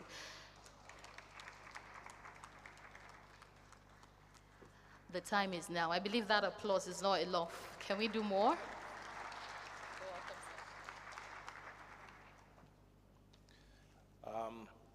The conveyor of this program, Honorable Mrs. Abiodun Esiet, Your Excellencies, distinguished ladies and gentlemen, permit me to stand on existing protocol. I was called out of a meeting by my principal, the Secretary to the Government of the Federation, Senator George Akume, to come and represent him at this occasion. I am a member of the Presidential Committee on Livestock Reform, and we're meeting right now. But because the SGF felt the importance of being in this event, he said, leave whatever you're doing and come and be here right now. Unfortunately, he himself cannot be here because, as some of us are aware, today is Federal Executive Council, and he needed to prepare the government for that. My sister, I want to say to you that you have a very daunting task ahead of you. Whenever I get on a flight and I'm told fasten your seatbelt, because I'm extra, extra large, the seatbelt has a problem going around. And I turn to the crew and I complain. And I say to them, why is the seatbelt not big enough? And as best as they can, sometimes I have to suck this big belly in to be able to get the belt to clip. This is the position we as Nigerians find ourselves in. We are having to suck our bellies in to be able to work with Mr. President in national development to build a better Nigeria. Many speakers have spoken and have said a lot of wise things to you. My own counsel to you is this. The President did not appoint you to be a voice to the people. The President appointed you to be the people's voice to him. Many of us appointees have big problems telling our principal the truth. We like to color things up and to tell them what we think they would like to hear. But I encourage you, having worked with Mr. President previously as the Deputy National Campaign Secretary of the Presidential Campaign Council, he is a listening president. Do not be afraid to tell him the truth. Having said that, let me read from what has been given to me. Ladies and gentlemen, esteemed members of our community, today we gather to embark on a promising journey towards greater civic engagement and collective decision-making. It is with great excitement that I officially announce the launching of our Citizen Assembly. This assembly is not just a gathering of individuals. It is a forum for your voices to be heard, your ideas and aspirations to be noted. It represents our commitment to fostering democracy at its finest. an opportunity for each of you to participate in shaping the policies that affect our lives and our future. In recent times, we have witnessed a growing divide in opinions and perspectives. I was really disturbed when I saw the statistics you put out, that from what you have done so far, it seems government is still far from the people. We need to get closer to the people.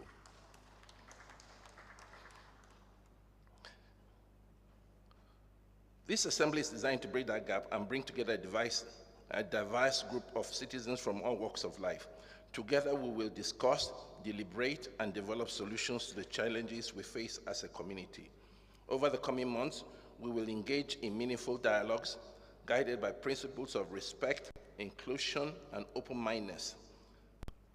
Your participation is crucial.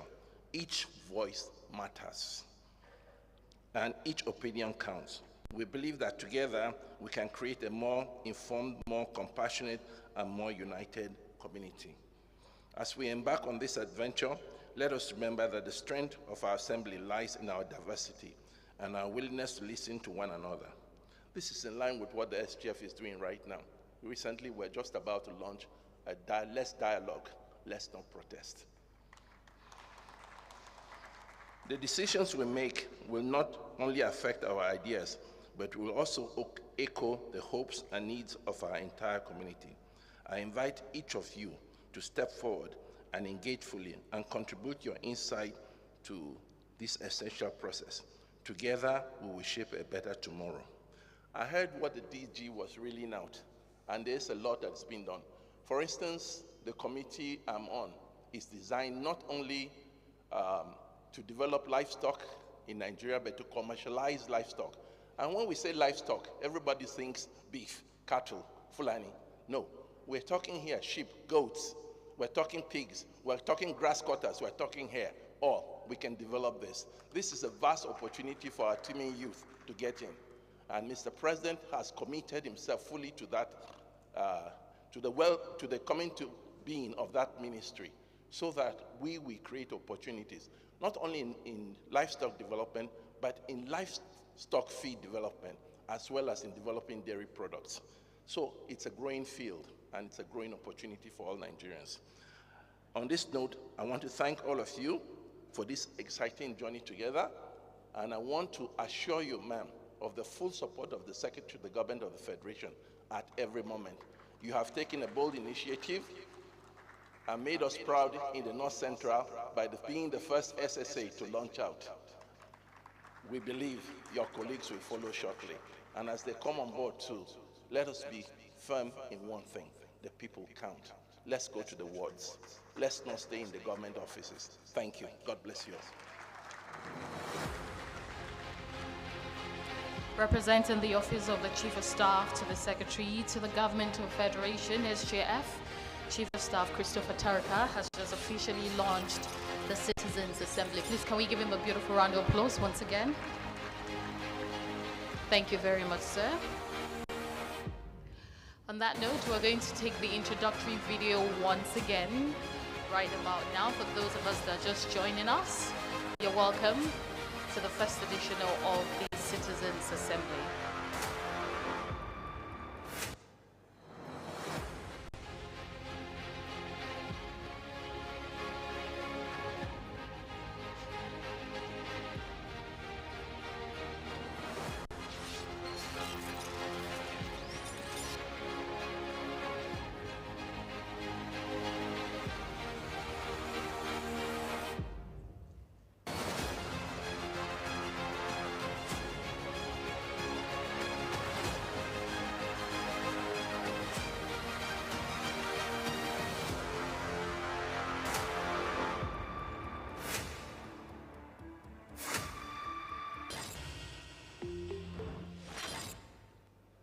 Welcome to the launching of the Citizens Assembly.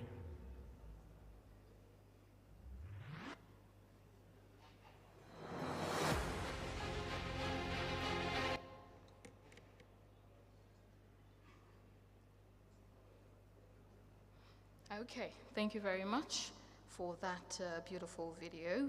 Once again, you're welcome. All right, moving on for our keynote address. But before I welcome him up on stage, let me quickly take on his bio and some of his achievements. Dr. Dayo Israel is a Nigerian youth leader, politician, and entrepreneur with a strong background in law, international relations, and business. He has attended prestigious institutions like Harvard, Cambridge, and Wharton, and has been recognized globally for his contributions to youth development and politics. Here are some of his achievements. National Youth Leader of Nigeria's ruling party, All Progressives Congress, member of the party's National Working Committee, chaired the youth wing with over 5 million members, recognized as one of the 100 most influential people of African descent under 40, invited to the White House by the Obama administration, member of the British Council Global Changemakers Network, and fellow of the U.S. State Department International Visitors Leadership Program, Henley Business School Young Leader, and recognized as one of the 50 UK's brightest young leaders. Pioneer of various initiatives, including the e-membership program and the Progressive Young Leaders Summit, secured 50% discount on nomination forms for young people contesting on the party's platform. Currently undergoing an executive doctorate in business administration, EDBA, at Henley Business School. Dr. Dayo Israel is a highly accomplished individual with a strong passion for youth development, politics, and entrepreneurship. His achievements and recognition demonstrate his commitment to making a positive impact in Nigeria and globally. Very distinguished ladies and gentlemen, please let's welcome Honorable Dayo Israel, APC National Youth Leader, for a keynote address. You're welcome, sir. Your Excellency, the Secretary to the Government of the Federation, ably represented here by my big brother, Honorable Chris Tucker, distinguished Senator George Akume, Excellency,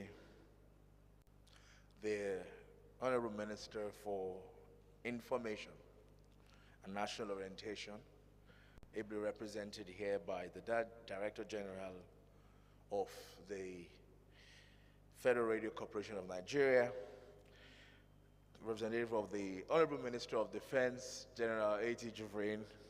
It's good to see you again, sir.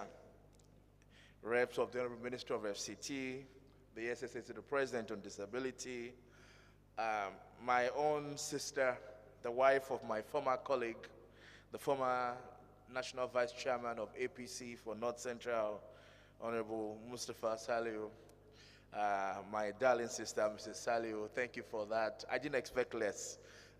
If you read her husband's letter, you will know that it runs in the family.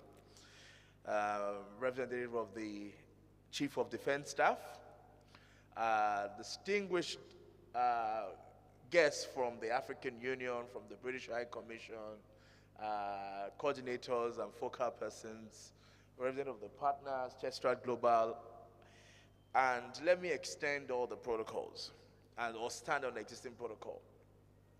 We're here because of the vision of an exceptional lady, an outstanding Nigerian.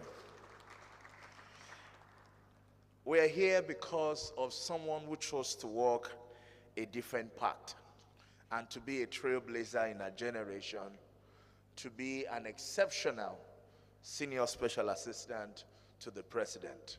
She reminds me of people like Deborah, who said, and then I rose to become a mother in Israel. If you want to clap for her, please clap for her.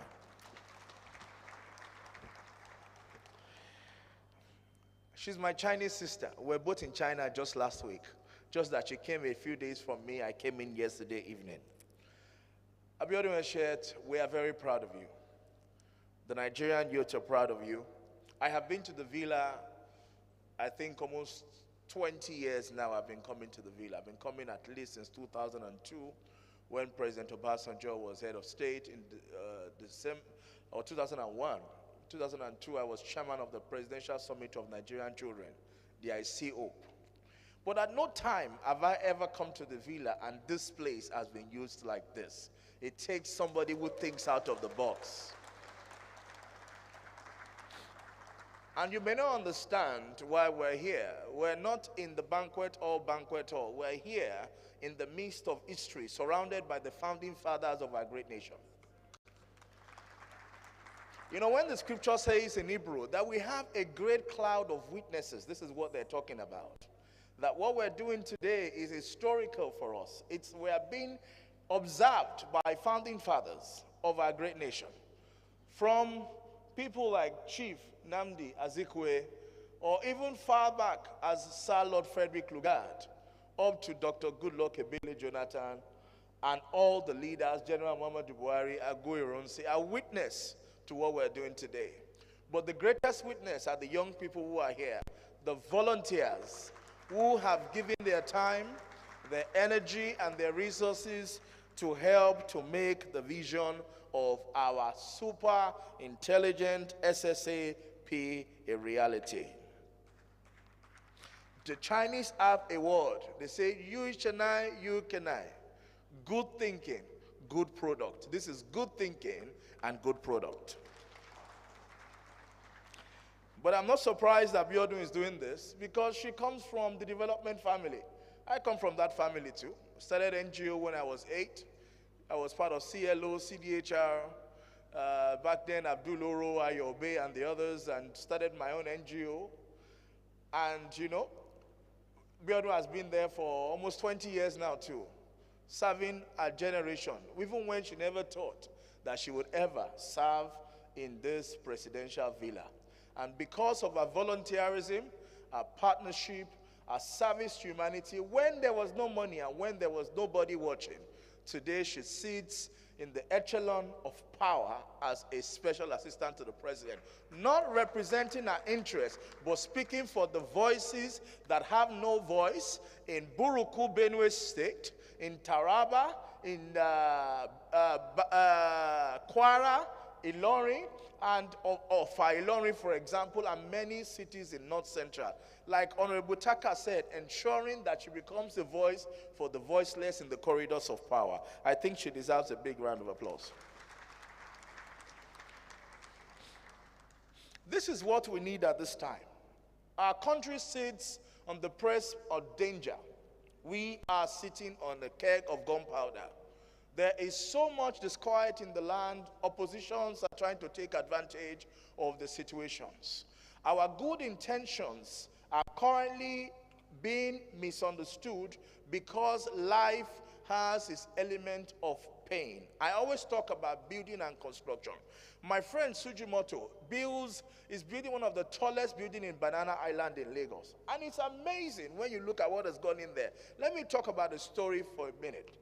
He's building a very tall building. So for him to go up, he's had to dig deep to do piling. He's got to do massive piling on the structure, on the land, which means the higher he wants to go, the deeper he wants to. So now, Suji has brought so much cement, so much materials, and so much casting, pouring it into the ground to form the base and the foundation. Now, this is the shocking part. On that location of the site, he has built like aluminum palms surrounding. So people who are going out on the street cannot see what is going on in there. Yet he has spent over 2 billion on just piling and nobody has seen nothing. And so the mockers will go and say, what exactly is he building? He says he's building the toilet. We've not seen anything for almost 2 years. He said he has spent 10 billion. That's a lie. Where is 10 billion? We can't see it. But you can't see it because he's building down. You cannot effectively build up until you are built down. And so when people say, what is Asiwaju Bola Ahmed Tinubu doing? Please help me look at them and say, he's building down. Because you cannot go up until you have gotten down. Ezekiel, I think chapter 7 says, and then I sat where they sat, and then the word of the Lord came unto me. There's always a moment where you sit where they sat, where you have to be attentive active, engaging, and listening. And that is what this citizen engagement project is all about. Sitting where they sat, where the people who matters most, the citizens, the grassroots, the locals, where they sit. That is the work of citizen engagement. To be able to feel their pains, understand their yearnings, and take the message back to the president and say, Mr. President, as noble as our ideas are, we also need to make adjustment here and here and here and here. And that is what it takes to have a listening president who can now say, is that what the people are saying? Don't worry, we are going to make an adjustment. And that is what the president has been doing. They said, oh, why does he say he wants to do this and do this again? Because in project management, there's what is called iteration. You try a process, you look at the impact and the result, you see if it fits, you make adjustment, because there's no one size fits all. Our country is too diverse, it's too dynamic. There are so many peculiarities that makes things require some level of thought, rethinking, learning, unlearning, and relearning. And so, with initiative like this, we're able to then go back to the people. And there is nothing as important, as critical, as sitting where people sit and hearing their thoughts, hearing their concerns, and iterating that and taking that to the places that matter most. Let me wrap up with this. The United States Constitution starts with the statement, we, the people of the United States. The same thing with the United Nations Charter and the African Union Charter. I believe it's the same thing for the Constitution of Nigeria. We, the people, the biggest arm of government, the biggest strength of our nation, the biggest resource of our country. It's not the oils of the Niger Delta or the granite empires of the north. It is we, the people of the Federal Republic of Nigeria. And as such, citizenship engagement, people's engagement is critical to the success of our administration.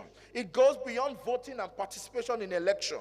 It's about ensuring that local communities feel the impact of their government and that government effectively invests in our community. When I was in Lagos State serving on the board of SUBEB, I had the privilege of being invited by the SSG to the governor to serve on a committee called OCAT, O-C-O-A-T. And it was one of the biggest achievements of my time in Lagos. One community at a time. It was a project to impact community engagement, one community at a time. And through that project, we were able to build some boreholes in Badagry. We were able to renovate and build brand new schools in Ekpe, Itoki, and many other communities in Lagos State. We said the government was doing their own through the ministries, but under one community at a time, we would identify a community, take an intervention there based on our need assessment in those communities to complement whatever any ministry was doing, even though we had interministerial representation on the OCAT team. I want to advise my sister, let's take this community engagement to another top notch. Let's identify communities and take specific intervention, one community at a time, and working together, we will be able to make Nigeria a better place. And finally, my message to young volunteers who are here. I was in high school in the late 90s. I was wrapping up my secondary school, but had gotten involved as far back as 1997 in the pro-democracy movement. I was volunteering with Moshood Abiola Vanguard for Democracy under Lanre Suraj, CLO with Abdul Oro, Ayobe when they were still many NGOs at that time, but I was always going there in my school uniform. It gave me opportunity, it gave me exposure, it gave me knowledge. And guess what? In 1999, after Abacha had gone, after Abiola had come back to Nigeria to start up KIND, Kudirat Initiative for Democracy. We were in the house on MK Abiola Crescent, off Toyin Street, Ikeja, Lagos. And we had Afsat, Jimiate, I think it was Jika Ato, or Jimiate from NTA, and many eminent, Tony Abbey, and many other leaders. Collins Babalola from Canada. And I was there in my school uniform as a little boy because I had been doing advocacy in my secondary school. I was the youngest person in that room. No surprise that about a year later, December 1999 or 2000, I was elected as the first Deputy Senate President of the Nigerian Children's Parliament, pioneered by the Ministry of Information and Antike Moselo Karakowe, from volunteering and doing stuff in my community. By 2001, September, I was invited to represent Nigerian children at the United Nations Special Assembly Special Session on Children in New York. I was just a teenager. Even though on my way to the airport, the terrorist attack happened on September 11, May, when they rescheduled the event, May 2002 of the next year, we were there with Nelson Mandela in New York. From there, I've been invited to Buckingham Palace, and so are you. From what? From just volunteering. So don't say they don't have money to give us. They are not paying us. I would not be here today if I had not volunteered. When I moved to England as a teenager, I went to work for Save the Children UK. They were paying me £10 a day as an intern volunteering with Save the Children UK. My colleagues were working in McDonald's for £10 an hour, but I chose to work in the development sector for £10 a day when my colleagues were earning it for an hour. But the experiences I garnered over those processes have helped me today. So take this experience serious. Contribute, volunteer. In the end, not only will Nigerians benefit, but you would also become a better person. Thank you, and God bless you. Thank you very much. It's a beautiful, beautiful keynote address. Volunteer, contribute. In the end, Nigeria will be a better place. Please, let's put our hands together for Honorable Dayo Israel, APC National Youth Leader once again. Beautiful.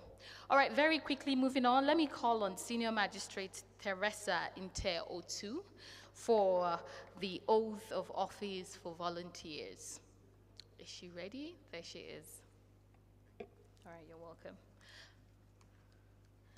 Now, talking about volunteering and all, Senior Magistrate Teresa Inte-Otu is here. I hope I didn't murder your name, ma'am. You're welcome, ma'am.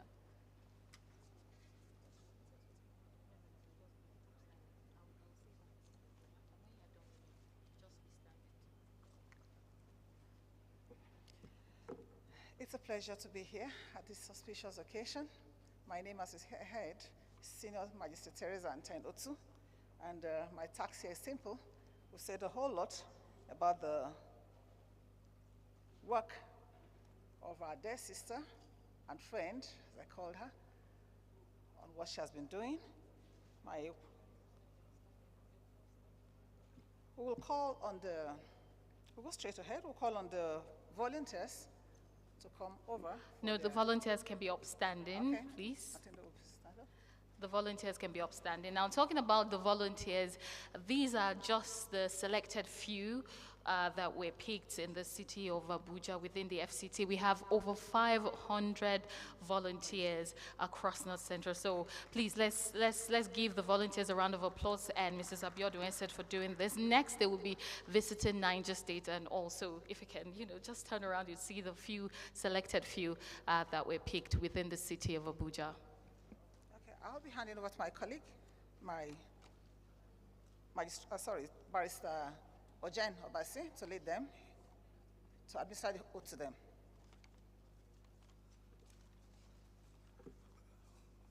All right, so we'll start by, you have a place where you will have to put your name there. So you'll repeat after me as I speak, you also repeat. I, your name, solemnly pledge to serve as a dedicated volunteer of the Citizens Assembly on community engagement, North Central, with honesty, integrity, and commitment. I vow to fulfill my responsibilities diligently and to the best of my abilities, striving to foster meaningful community engagement, promote civic participation, and contribute to local development initiatives in my community and my state. I pledge to gather and relay accurate and timely information on opportunities and challenges in my constituency to the Office of the Senior Special Assistant to the President on community engagement, North Central. I will maintain respectful and cooperative relationships with stakeholders, actively participate in state level and regional programs, and attend monthly meetings to discuss critical issues and collaborate on community engagement initiatives. I understand the importance of transparency, accountability, and confidentiality in all my interactions and activities as a member of this assembly. I commit to upholding the principles of integrity, impartiality, and respect in serving the community and striving for positive change. I acknowledge that with this role comes the responsibility to represent and advocate for the interests of my community, contributing to overall goals of the Citizens' Assembly on community engagement North Central. Therefore, I take this oath voluntarily with a sense of purpose and dedication to the betterment of our communities and the collective growth of the North Central region. So help me God. Congratulations.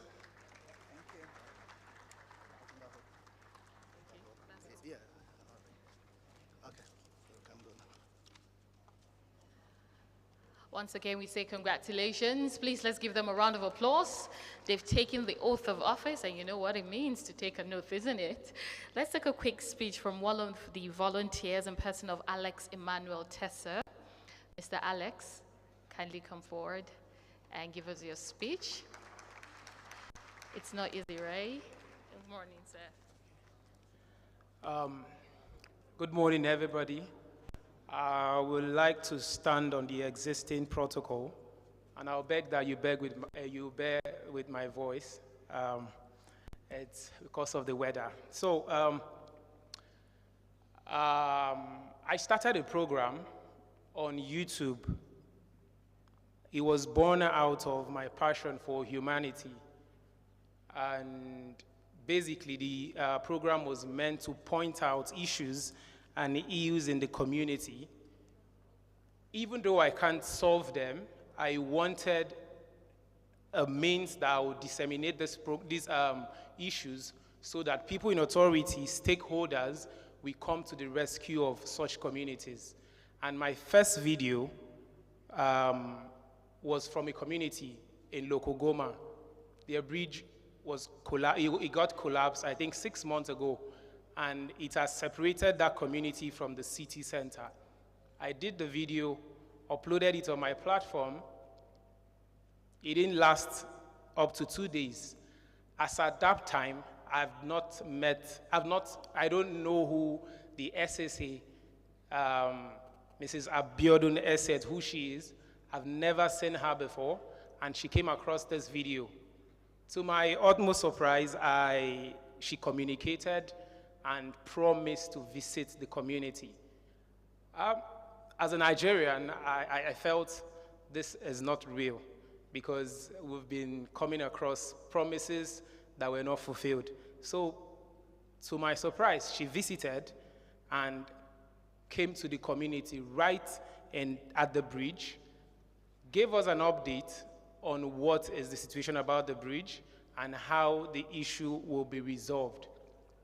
I was so excited, and I want to, today on this platform, really appreciate and commend her effort for her selflessness and accessibility. I know for a fact that not every administration has been this accessible. On this note, let me just give you a brief note on how I became a volunteer. I saw the notice and I applied. And just like every other person that was selected here, I got selected. And on this day, I want to pledge my full commitment to this assembly. And on behalf of all the volunteers, I want to say that we are really grateful and we thank you for this opportunity and we pledge our full commitment. And I also want to urge all volunteers, we were not forced. We applied voluntarily and we say that we want to do this as a volunteer. I urge you all to put in your best since this is a cause for a greater growth of the nation. Thank you very much. Thank you very much, Mr. Alex Tesser. And on that note, we're going to take group photographs, please, with those on the high table first, and then we'll take on the volunteers. Thank you very much, and keep doing what you do. So please, group photographs. I think here, background here is okay? Yes.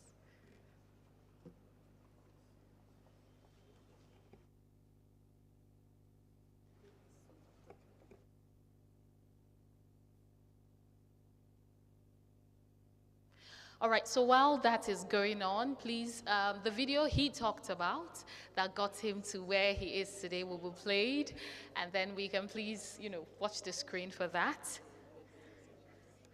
Would say congratulations to all volunteers. We're really proud of you. This means a lot. It is a great step to better achievements.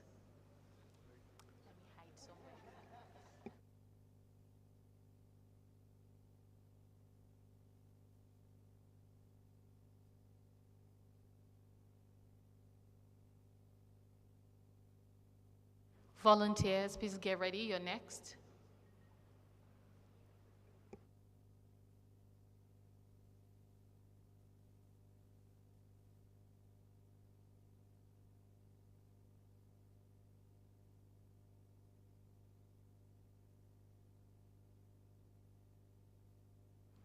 Let's have the volunteers. Please. The volunteers will join us. They'll be right behind.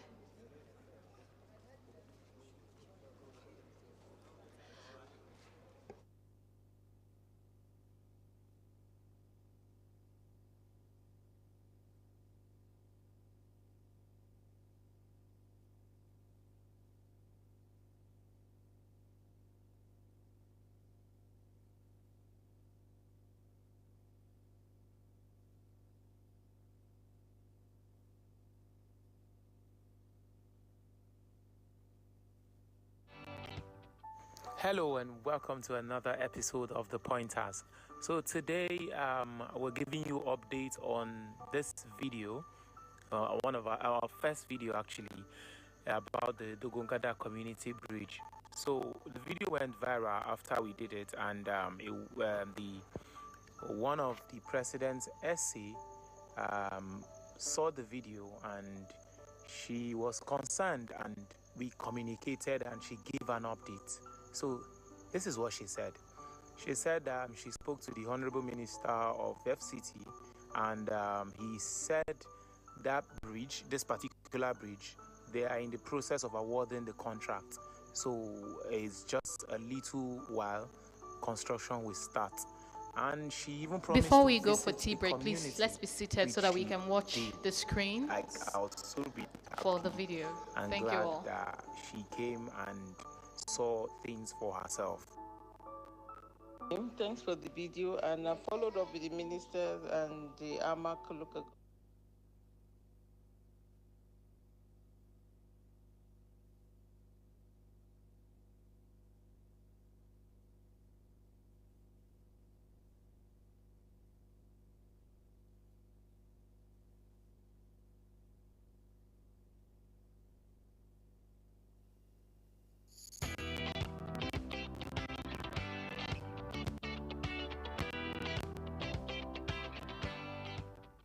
Hello and welcome to another episode of The Pointers. So today we're giving you updates on this video, one of our first video actually, about the Dogongada Community Bridge. So the video went viral after we did it, and one of the president's essay saw the video and she was concerned, and we communicated and she gave an update. So this is what she said. She said she spoke to the Honorable Minister of FCT, and he said that bridge, this particular bridge, they are in the process of awarding the contract. So it's just a little while, construction will start. And she even promised to visit the community, which she did. Like, I was so really happy and glad that she came and saw things for herself. Thanks for the video, and I followed up with the ministers and the Amak local government, and they said they are the process of awarding the contract for that road. So that's the update I want to share. I'll also be visiting the place maybe this week. I wanted to go tomorrow, but I'm not sure I'll be able to go. But I've communicated to the government in charge, and they said they are rounding up the bidding for that road, and they will start work on the road as soon as the contract is sealed. The next video you see right now, it's a video of her visit to the community, exactly at the bridge. It's local Goma, Kundongawa community in local Goma, FCT Abuja, where the bridge collapsed over 6 months ago, and it's been very difficult for residents living in this other side of the road. There's no plaque past their road. The only means to use a bike, go and contact. You can see the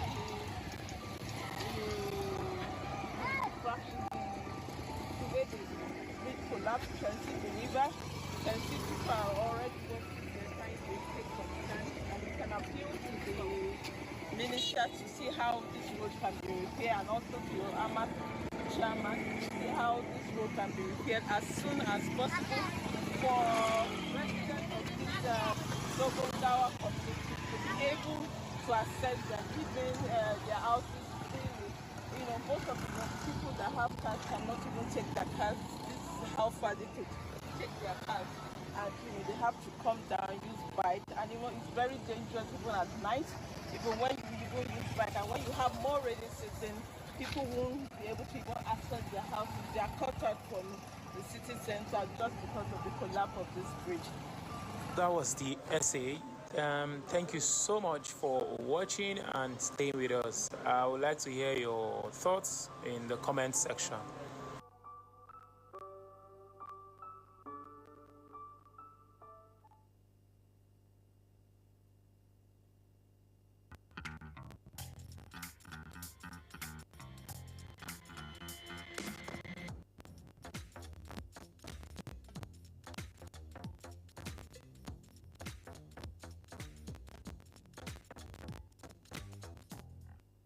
Are you a STEM?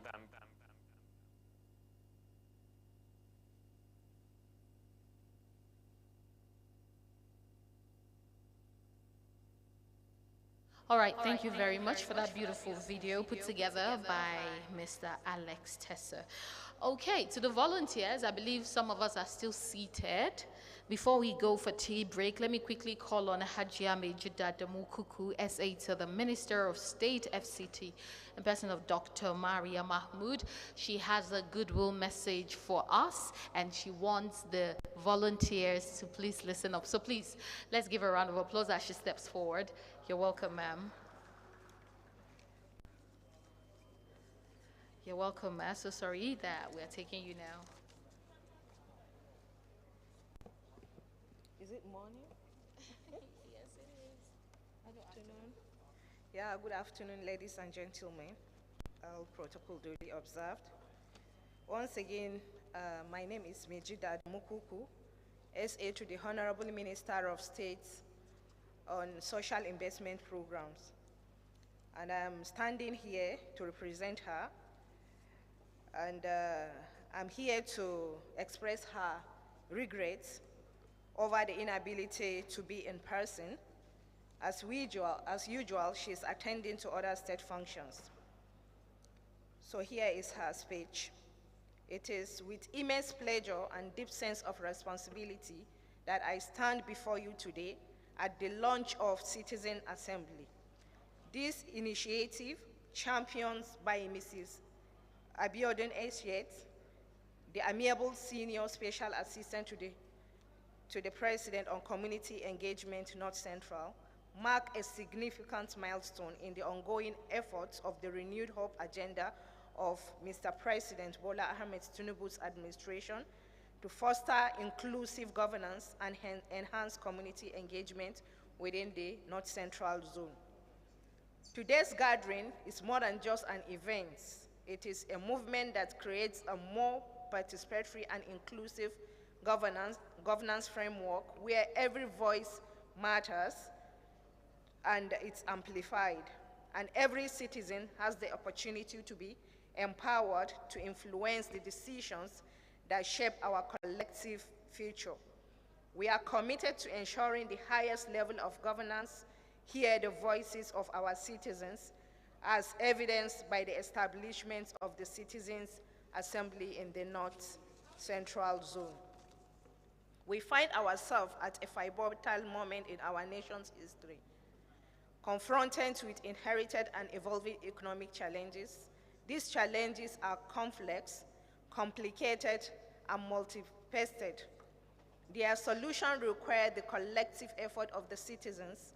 This assembly will serve as a platform for harnessing ideas, creating change agents, and community influencers who are prepared to contribute to the development of actionable solutions to the issues that confront us every day. Through this initiative, we aim to empower our citizens to take an active role in governance, fostering a culture of collaboration and mutual respect. I'd like to thank the Senior Special Assistant to the President on Community Engagement for North Central Zone for her visionary initiative.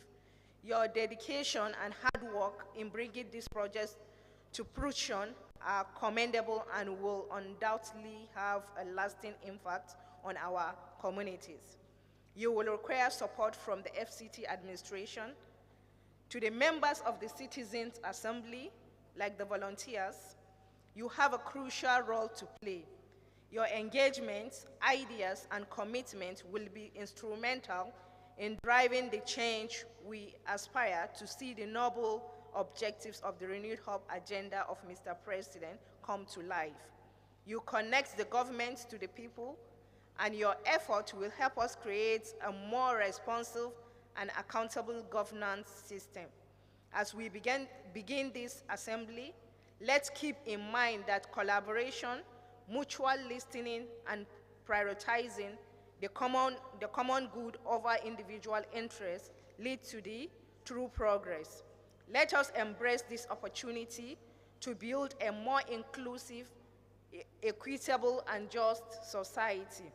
On behalf of the Honorable Minister of State, Dr. Maria Mahmood, I wish to express her gratitude to all who have contributed to making this day possible.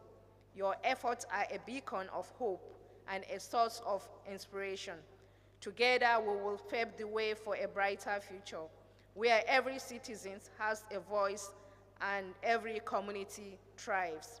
Thank you, and may this assembly be the catalyst for the positive change we envision for our beloved North Central Zone and our great nation. Long life Citizen Assembly, long life the North Central Zone, and long life Federal Republic of Nigeria. Thank you. Thank you very much, Hajama Ijida Adamukuku, SA to the Minister of State, FCT, Dr. Maria Mahmood. Right now, we're taking a quick tea break. We are to go to the left. The ushers are standing there to direct us to where we are to take our teas. So please, very distinguished guests, if we don't mind, if we're not so busy, please, let's go for tea break. Thank you. Yes.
Welcome to the launching of the Citizens' Assembly.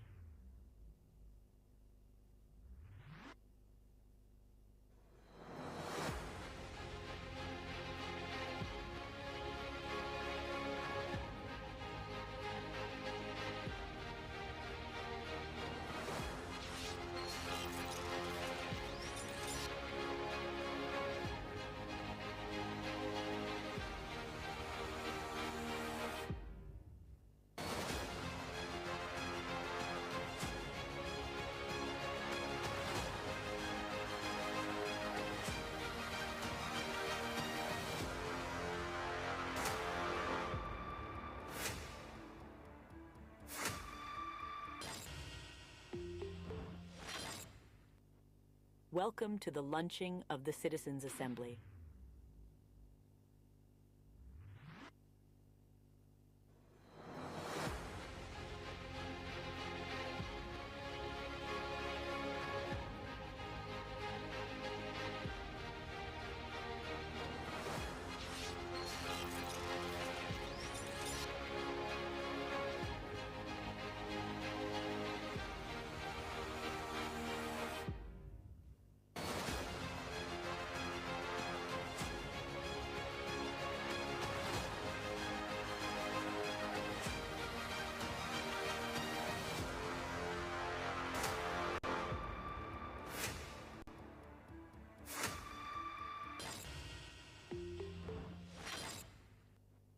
Welcome to the launching of the Citizens' Assembly.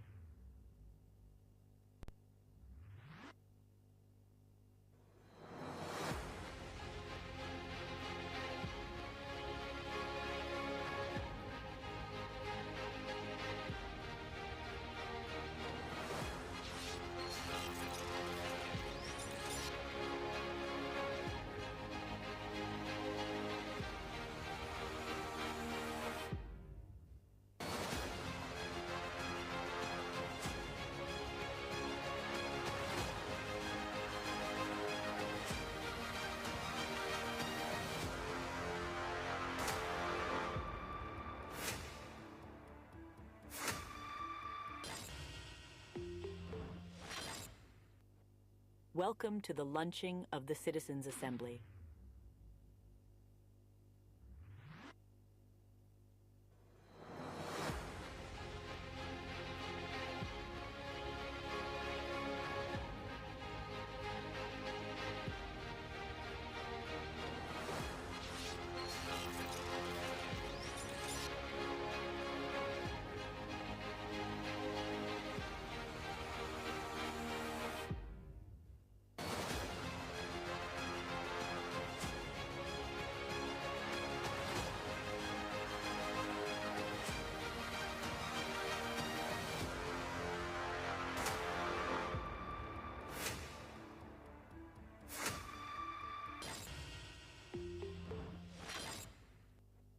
Welcome to the launching of the Citizens' Assembly.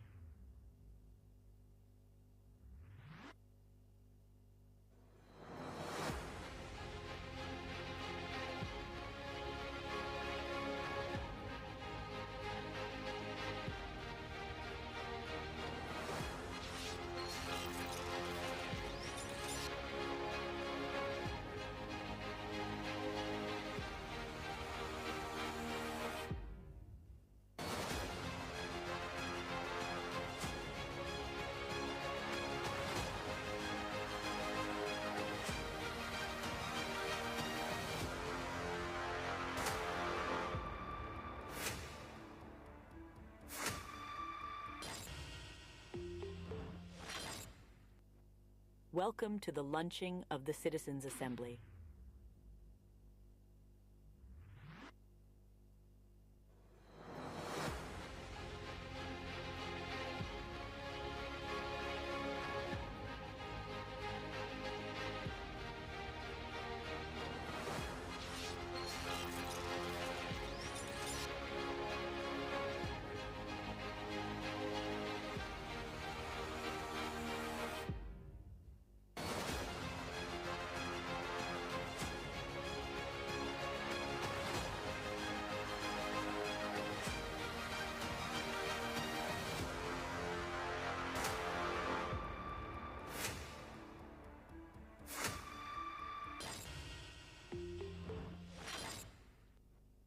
Welcome to the launching of the Citizens' Assembly.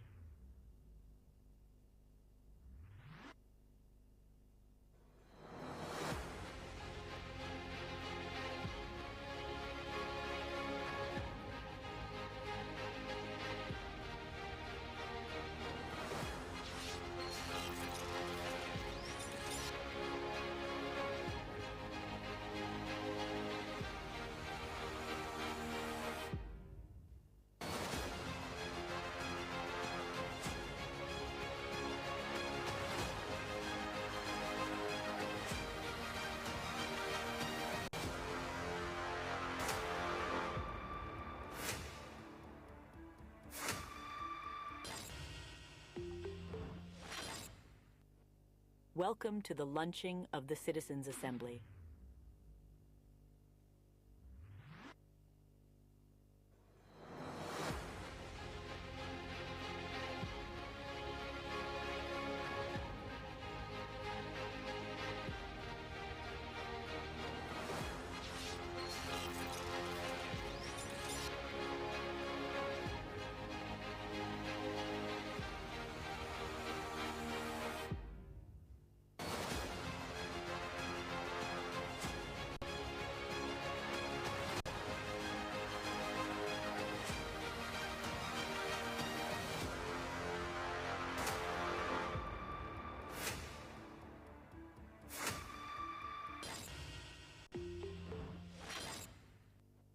Welcome to the launching of the Citizens' Assembly.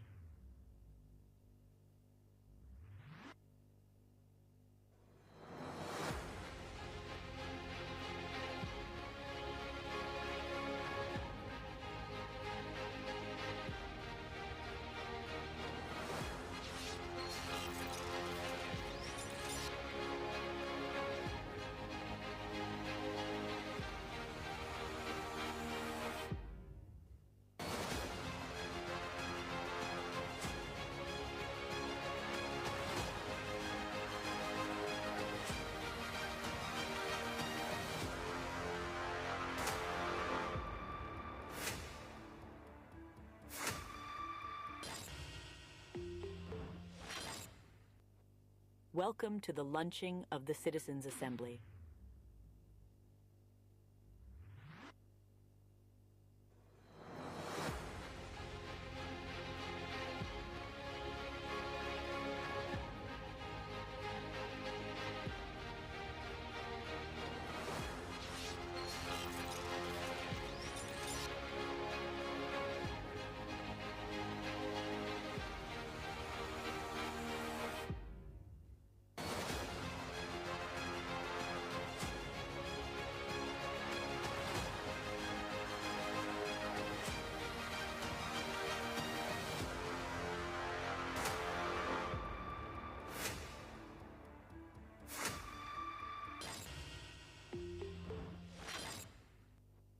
Welcome to the launching of the Citizens' Assembly.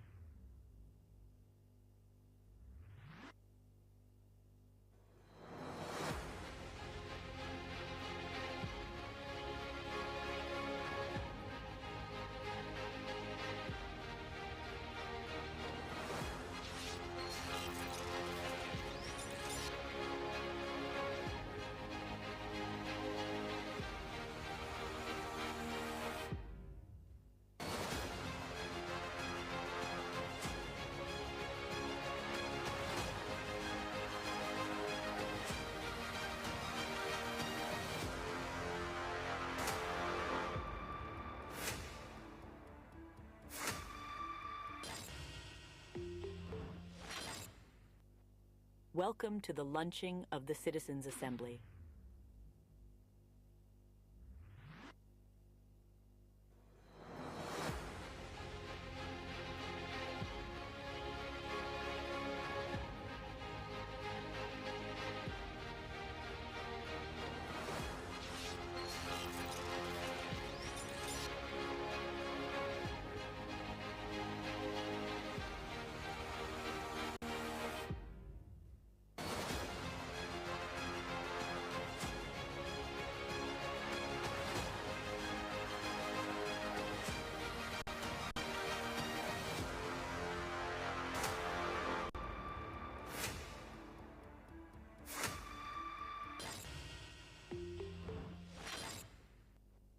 Welcome to the launching of the Citizens' Assembly.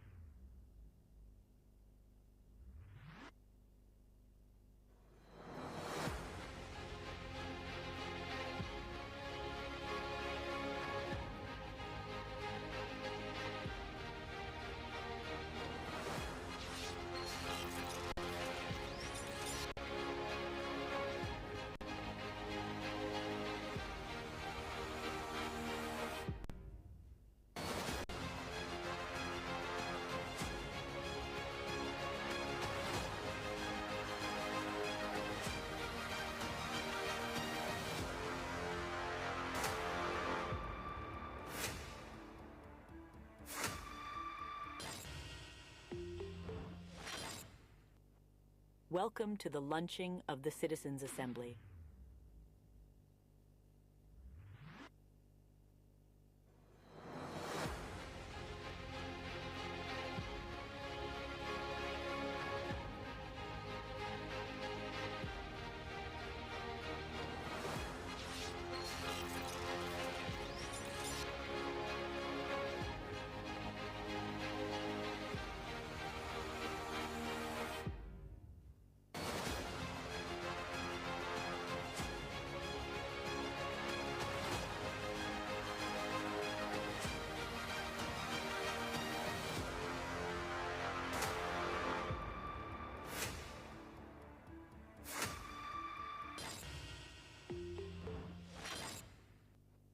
Welcome to the launching of the Citizens' Assembly.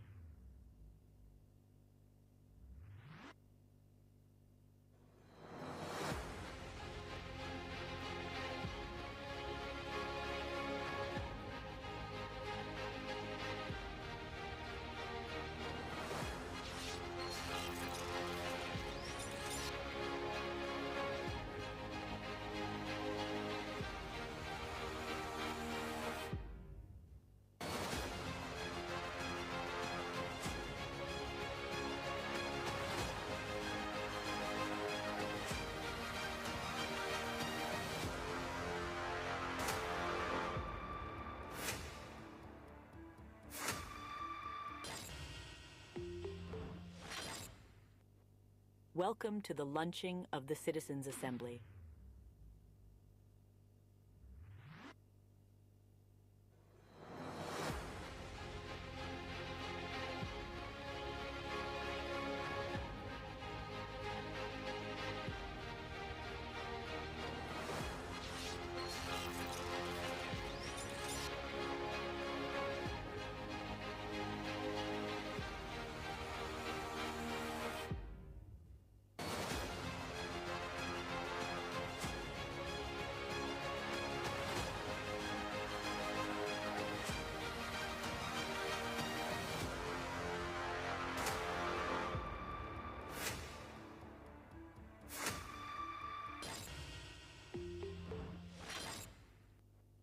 Welcome to the launching of the Citizens' Assembly.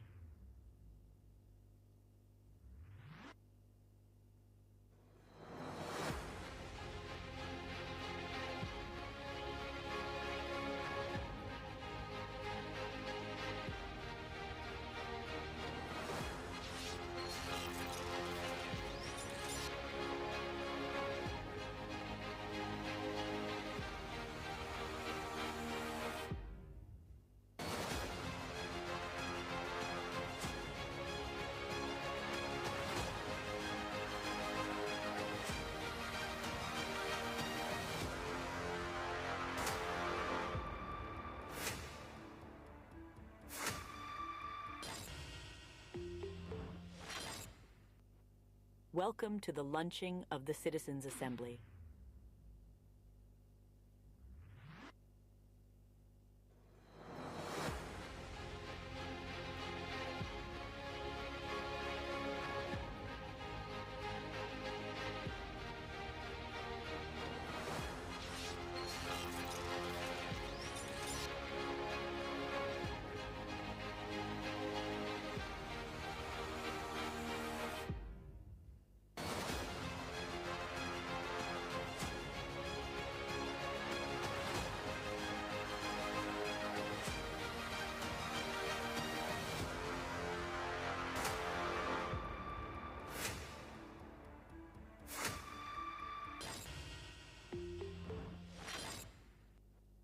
Welcome to the launching of the Citizens' Assembly.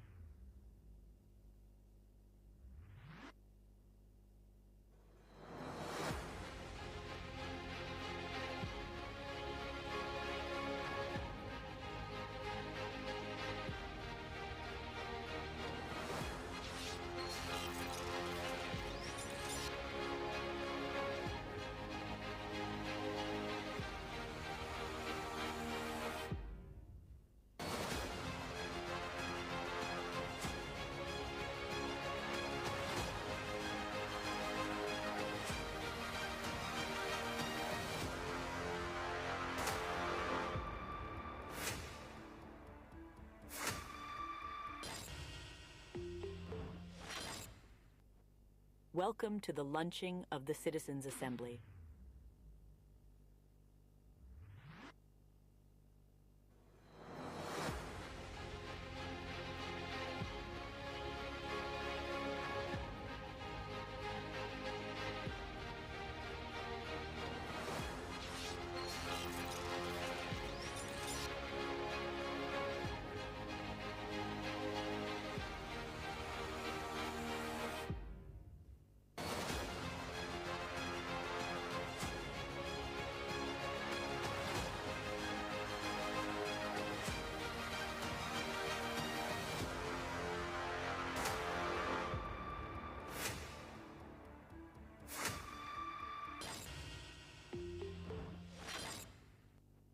Welcome to the launching of the Citizens' Assembly.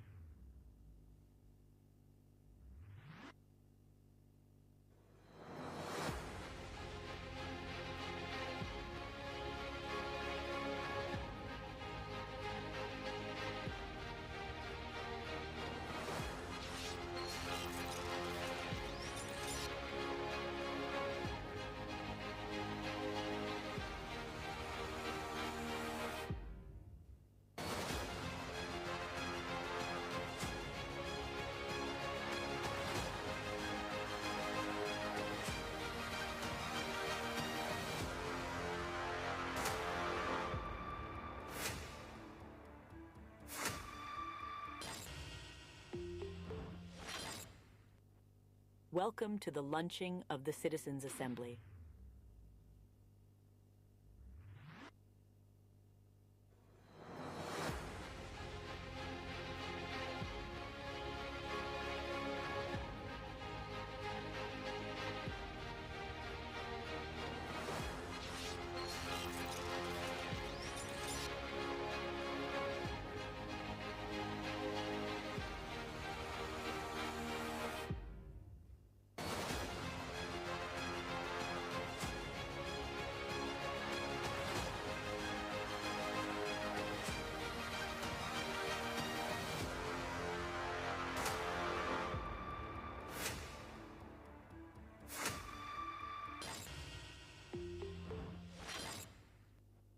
Welcome to the launching of the Citizens' Assembly.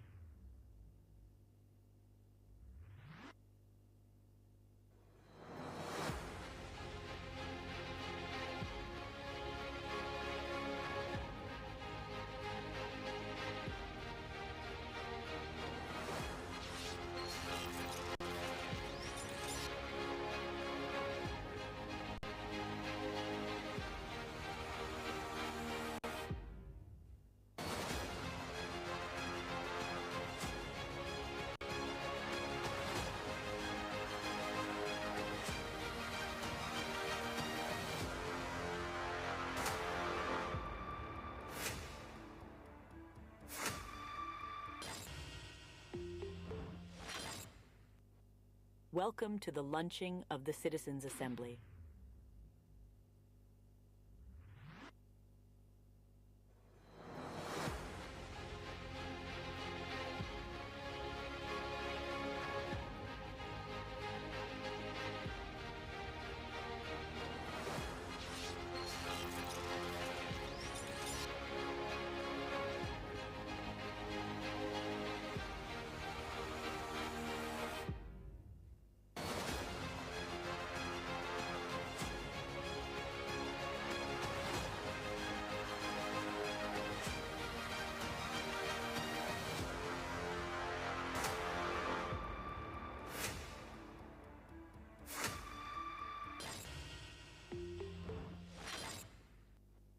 Welcome to the launching of the Citizens' Assembly.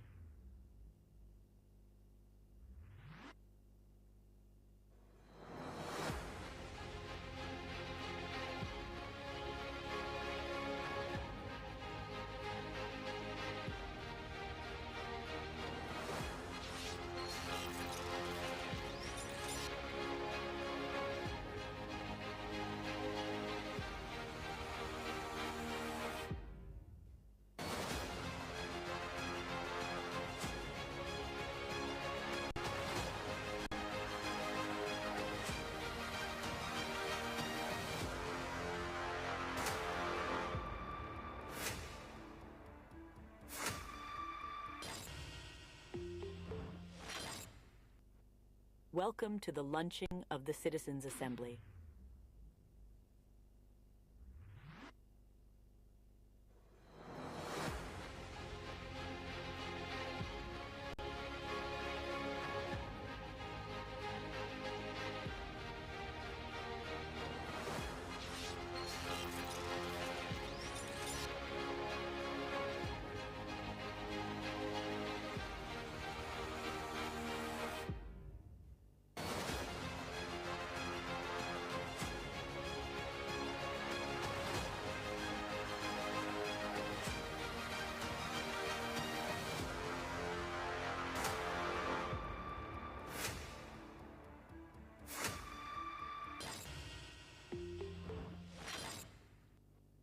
Welcome to the launching of the Citizens' Assembly.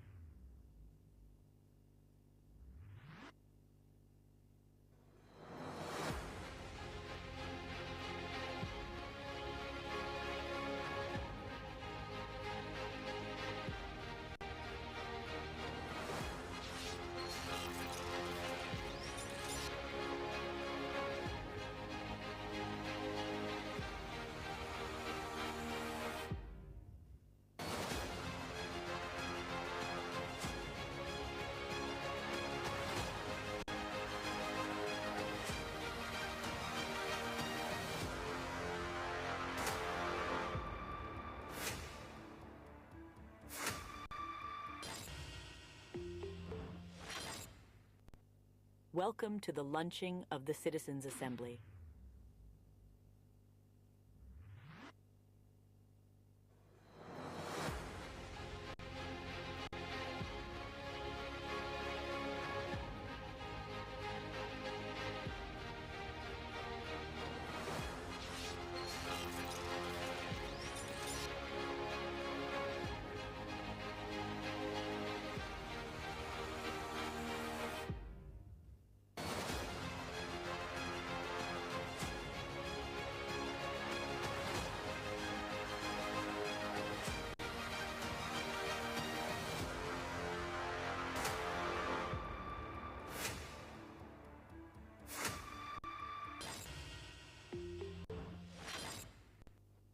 Welcome to the launching of the Citizens' Assembly.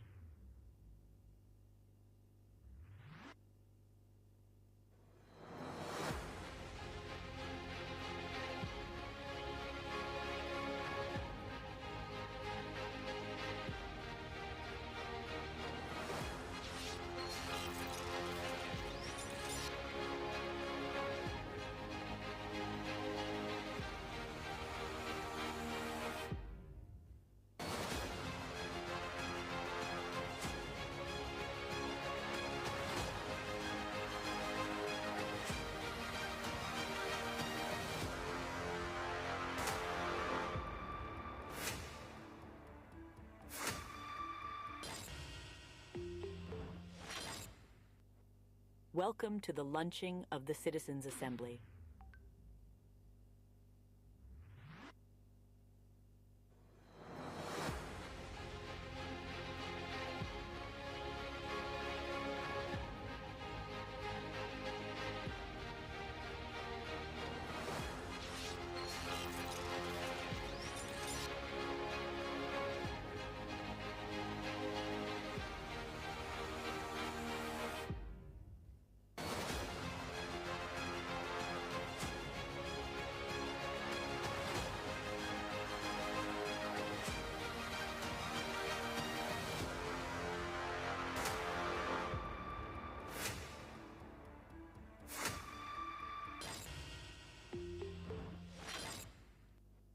Welcome to the launching of the Citizens' Assembly.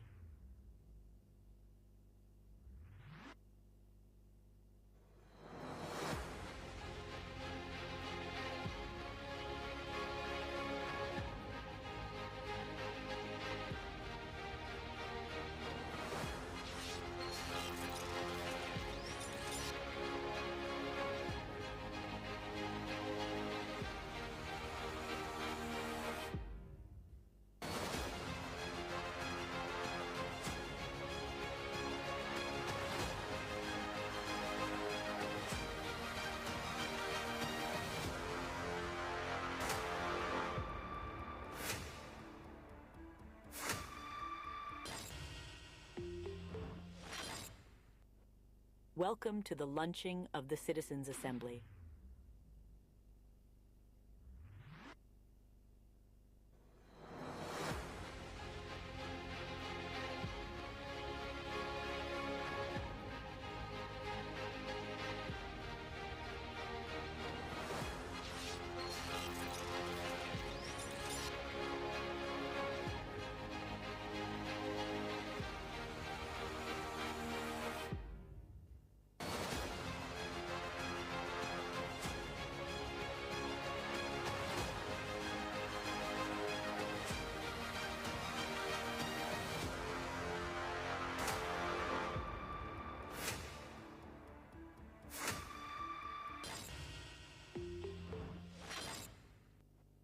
Welcome to the launching of the Citizens' Assembly.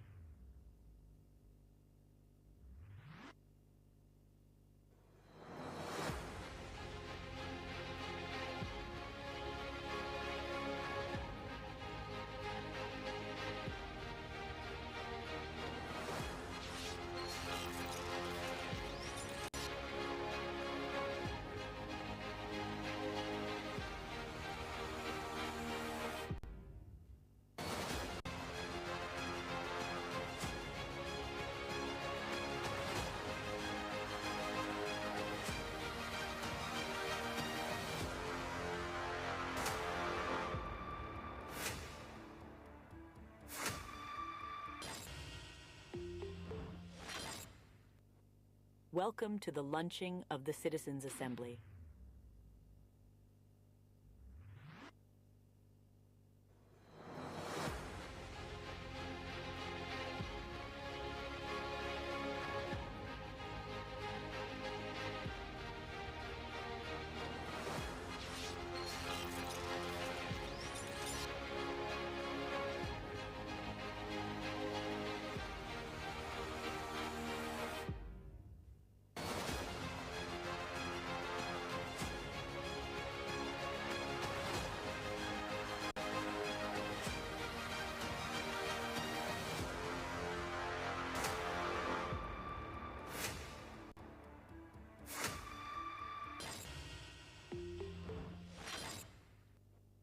Welcome to the launching of the Citizens' Assembly.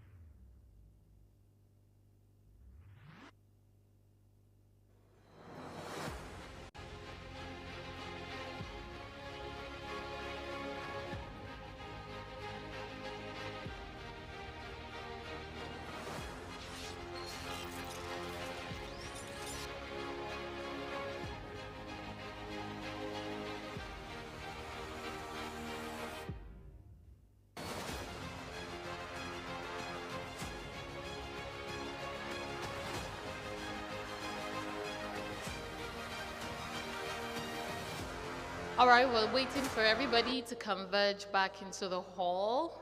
Tea break is over. The first session is about to begin. So please, let's all converge back into the hall. Thank you all so much.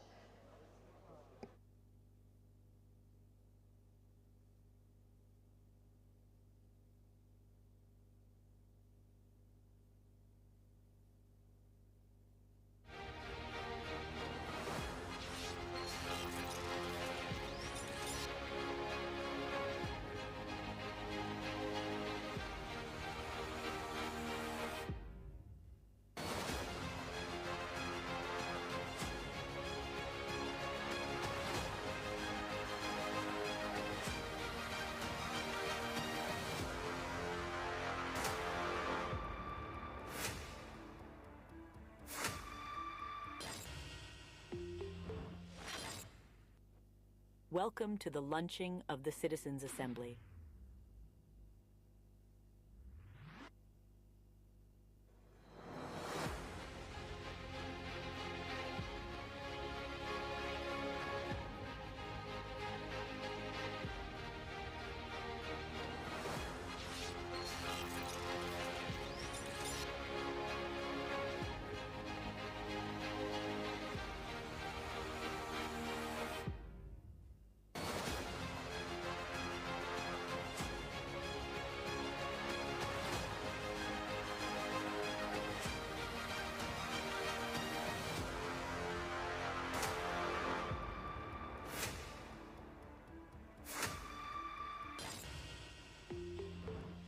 Okay, now that we're all back into the hall, you're welcome back from the tea break. Hope you enjoyed your tea, like I did. All right, let's begin with the first session, the spirit of volunteerism, fostering community growth. And I'd like to call on Lucy James, Public and Private Development Center, to handle this session. There she is. Please, let's give her a warm round of applause. You're welcome, ma'am.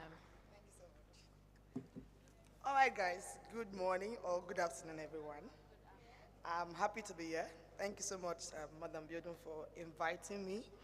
My name is Lucy James Abagi. I'm the Director of Partnership and Innovation at the Public and Private Development Center. And I'm happy to be here. At least we've done with the paparazzi, and we are here to learn. So if you are here with me together, please raise your hand this way. Let me see your hand if you're with me together. So we are teaching. So we need to grab our pens and our books to write. But first of all, I want to say that volunteering is the core work of any development focus that you want to embark on. I started my career as a volunteer. And so when my CEO was invited to anchor this session, and he said, Lucy, you will be the right person to do this. And I said yes, because I remember about 7 years ago, I decided to leave my house and volunteer for something that is worthwhile, something that is sustainable, something that is tangible, something that has to do with human life. So volunteering is simply giving your life to a worthy cause, giving your time, your resources to a worthy cause, and is a return, there's a return metrics to it. So sometimes you might be volunteering and you're not giving any money. So I feel like moving about and leaving this place. Will you still hear me?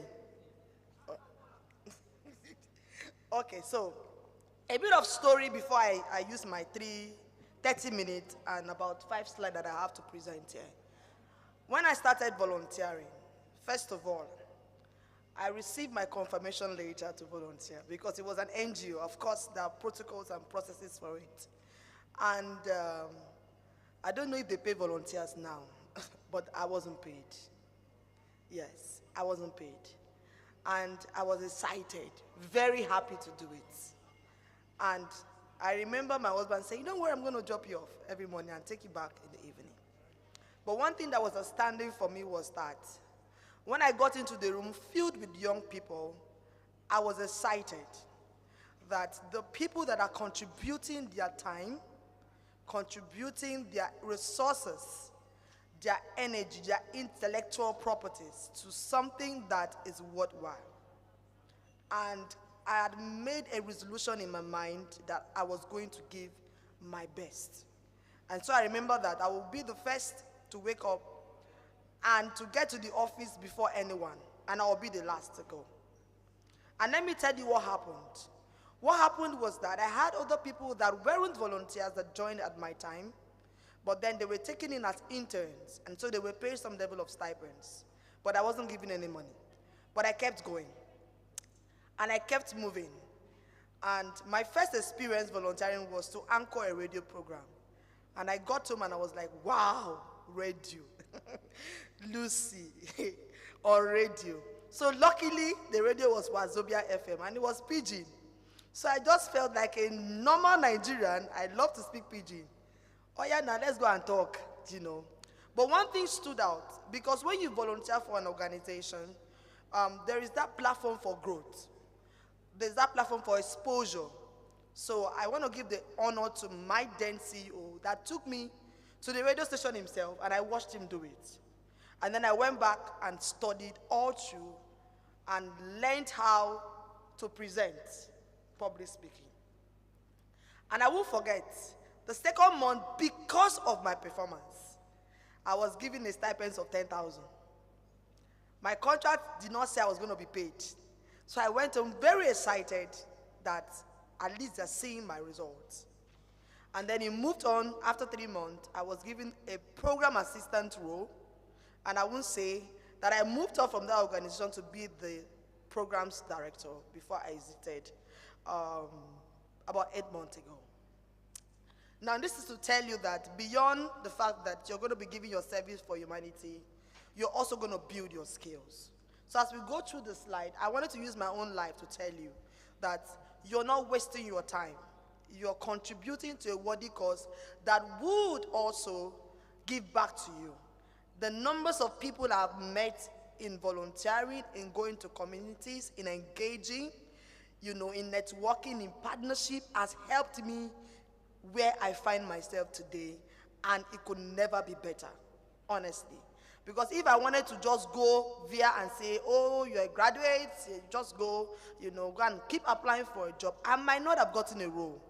But volunteering provided that platform for me. So my next slide speaks to, let me not disappoint myself with this technology. Is it on?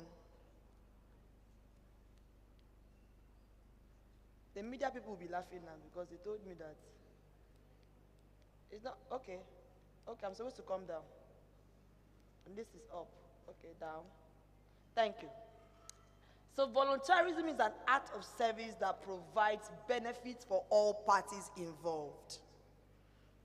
It's an act of service. It takes your time, it takes your resources.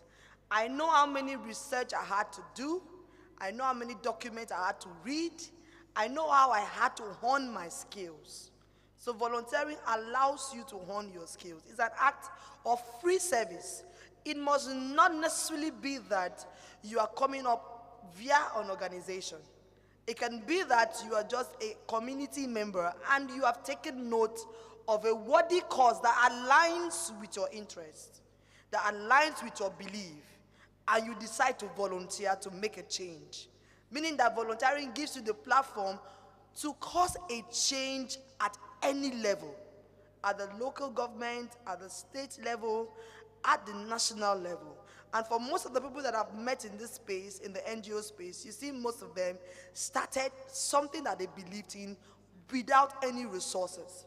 Volunteering for a cause, starting a campaign on their own. So it's an act of service that provides benefits for all parties involved. Okay. Down. Then the next one is steps to volunteering. Like myself, I started with joining an organization.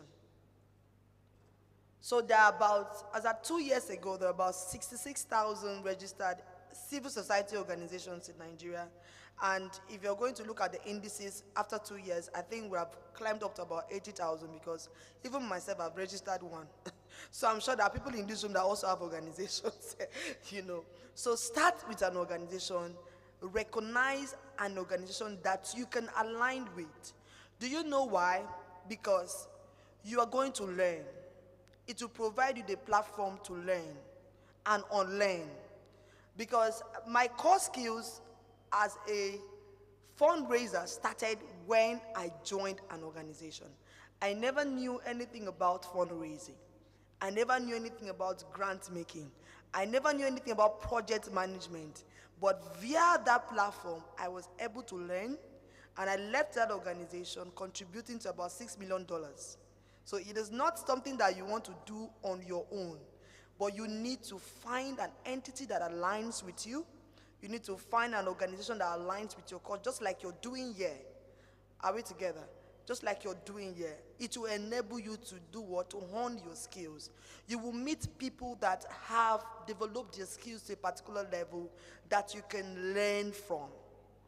That you can learn from while giving your time and your services to that cause that you so much believe in. Then start a campaign. I think I'm going to major on this a bit because I didn't want to make my slide too bulky. Start a campaign. And there are steps to starting a campaign. And one of them is identify what you want to do.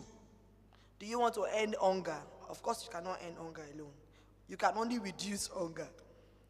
Your cause can only contribute to reducing hunger. Do you want to improve education? Do you want to improve healthcare services? So you can look within your community and say, okay, this primary school lacks writing board, they lack teachers, and I want to campaign that provided education facilities. So you start a campaign, and how do you start a campaign? Like I said, identify a worthy cause. Then the number 2 thing is for you to do what? To research. Find out about that campaign. Dig out details about that project that you want to embark on. Look at what people have done in that area that you could learn from, that could align, and then provide a niche for you. One thing that must be outstanding for you as volunteers, try to look for something that everybody is not doing. While you are learning, what will create that platform, better platform for you? Because I scaled through my organization faster because I knew and I observed that there were no fundraisers in the organization. It looked so difficult for people to write proposals and to seek grants to drive a cause. So I decided to major my skills in grant making. And I knew that I was going to bring value. And there was no way they were going to fire me. Are we together? So look for that thing that makes you different. And luckily, in the development sector, every skill counts. If you're a photographer and you're good in it, it counts. If you're a storyteller, the people that can summarize 50 pages of proposals into 1 minute speech, that's a skill. Are we together? Hone those skills. So while you're doing your research, look for what has been done and how you want to address that issue based on who you are. You must start a campaign that you recognize that this is something that if they slap you, you will still do it. Are we together? Whether you have money or not, you will still do it. So something that, resonates with your personality. Now, my own way of choosing fundraising was because I don't like to go on the street. But I believe that if I raise resources, I could contribute to a bigger cause. And honestly, it helped.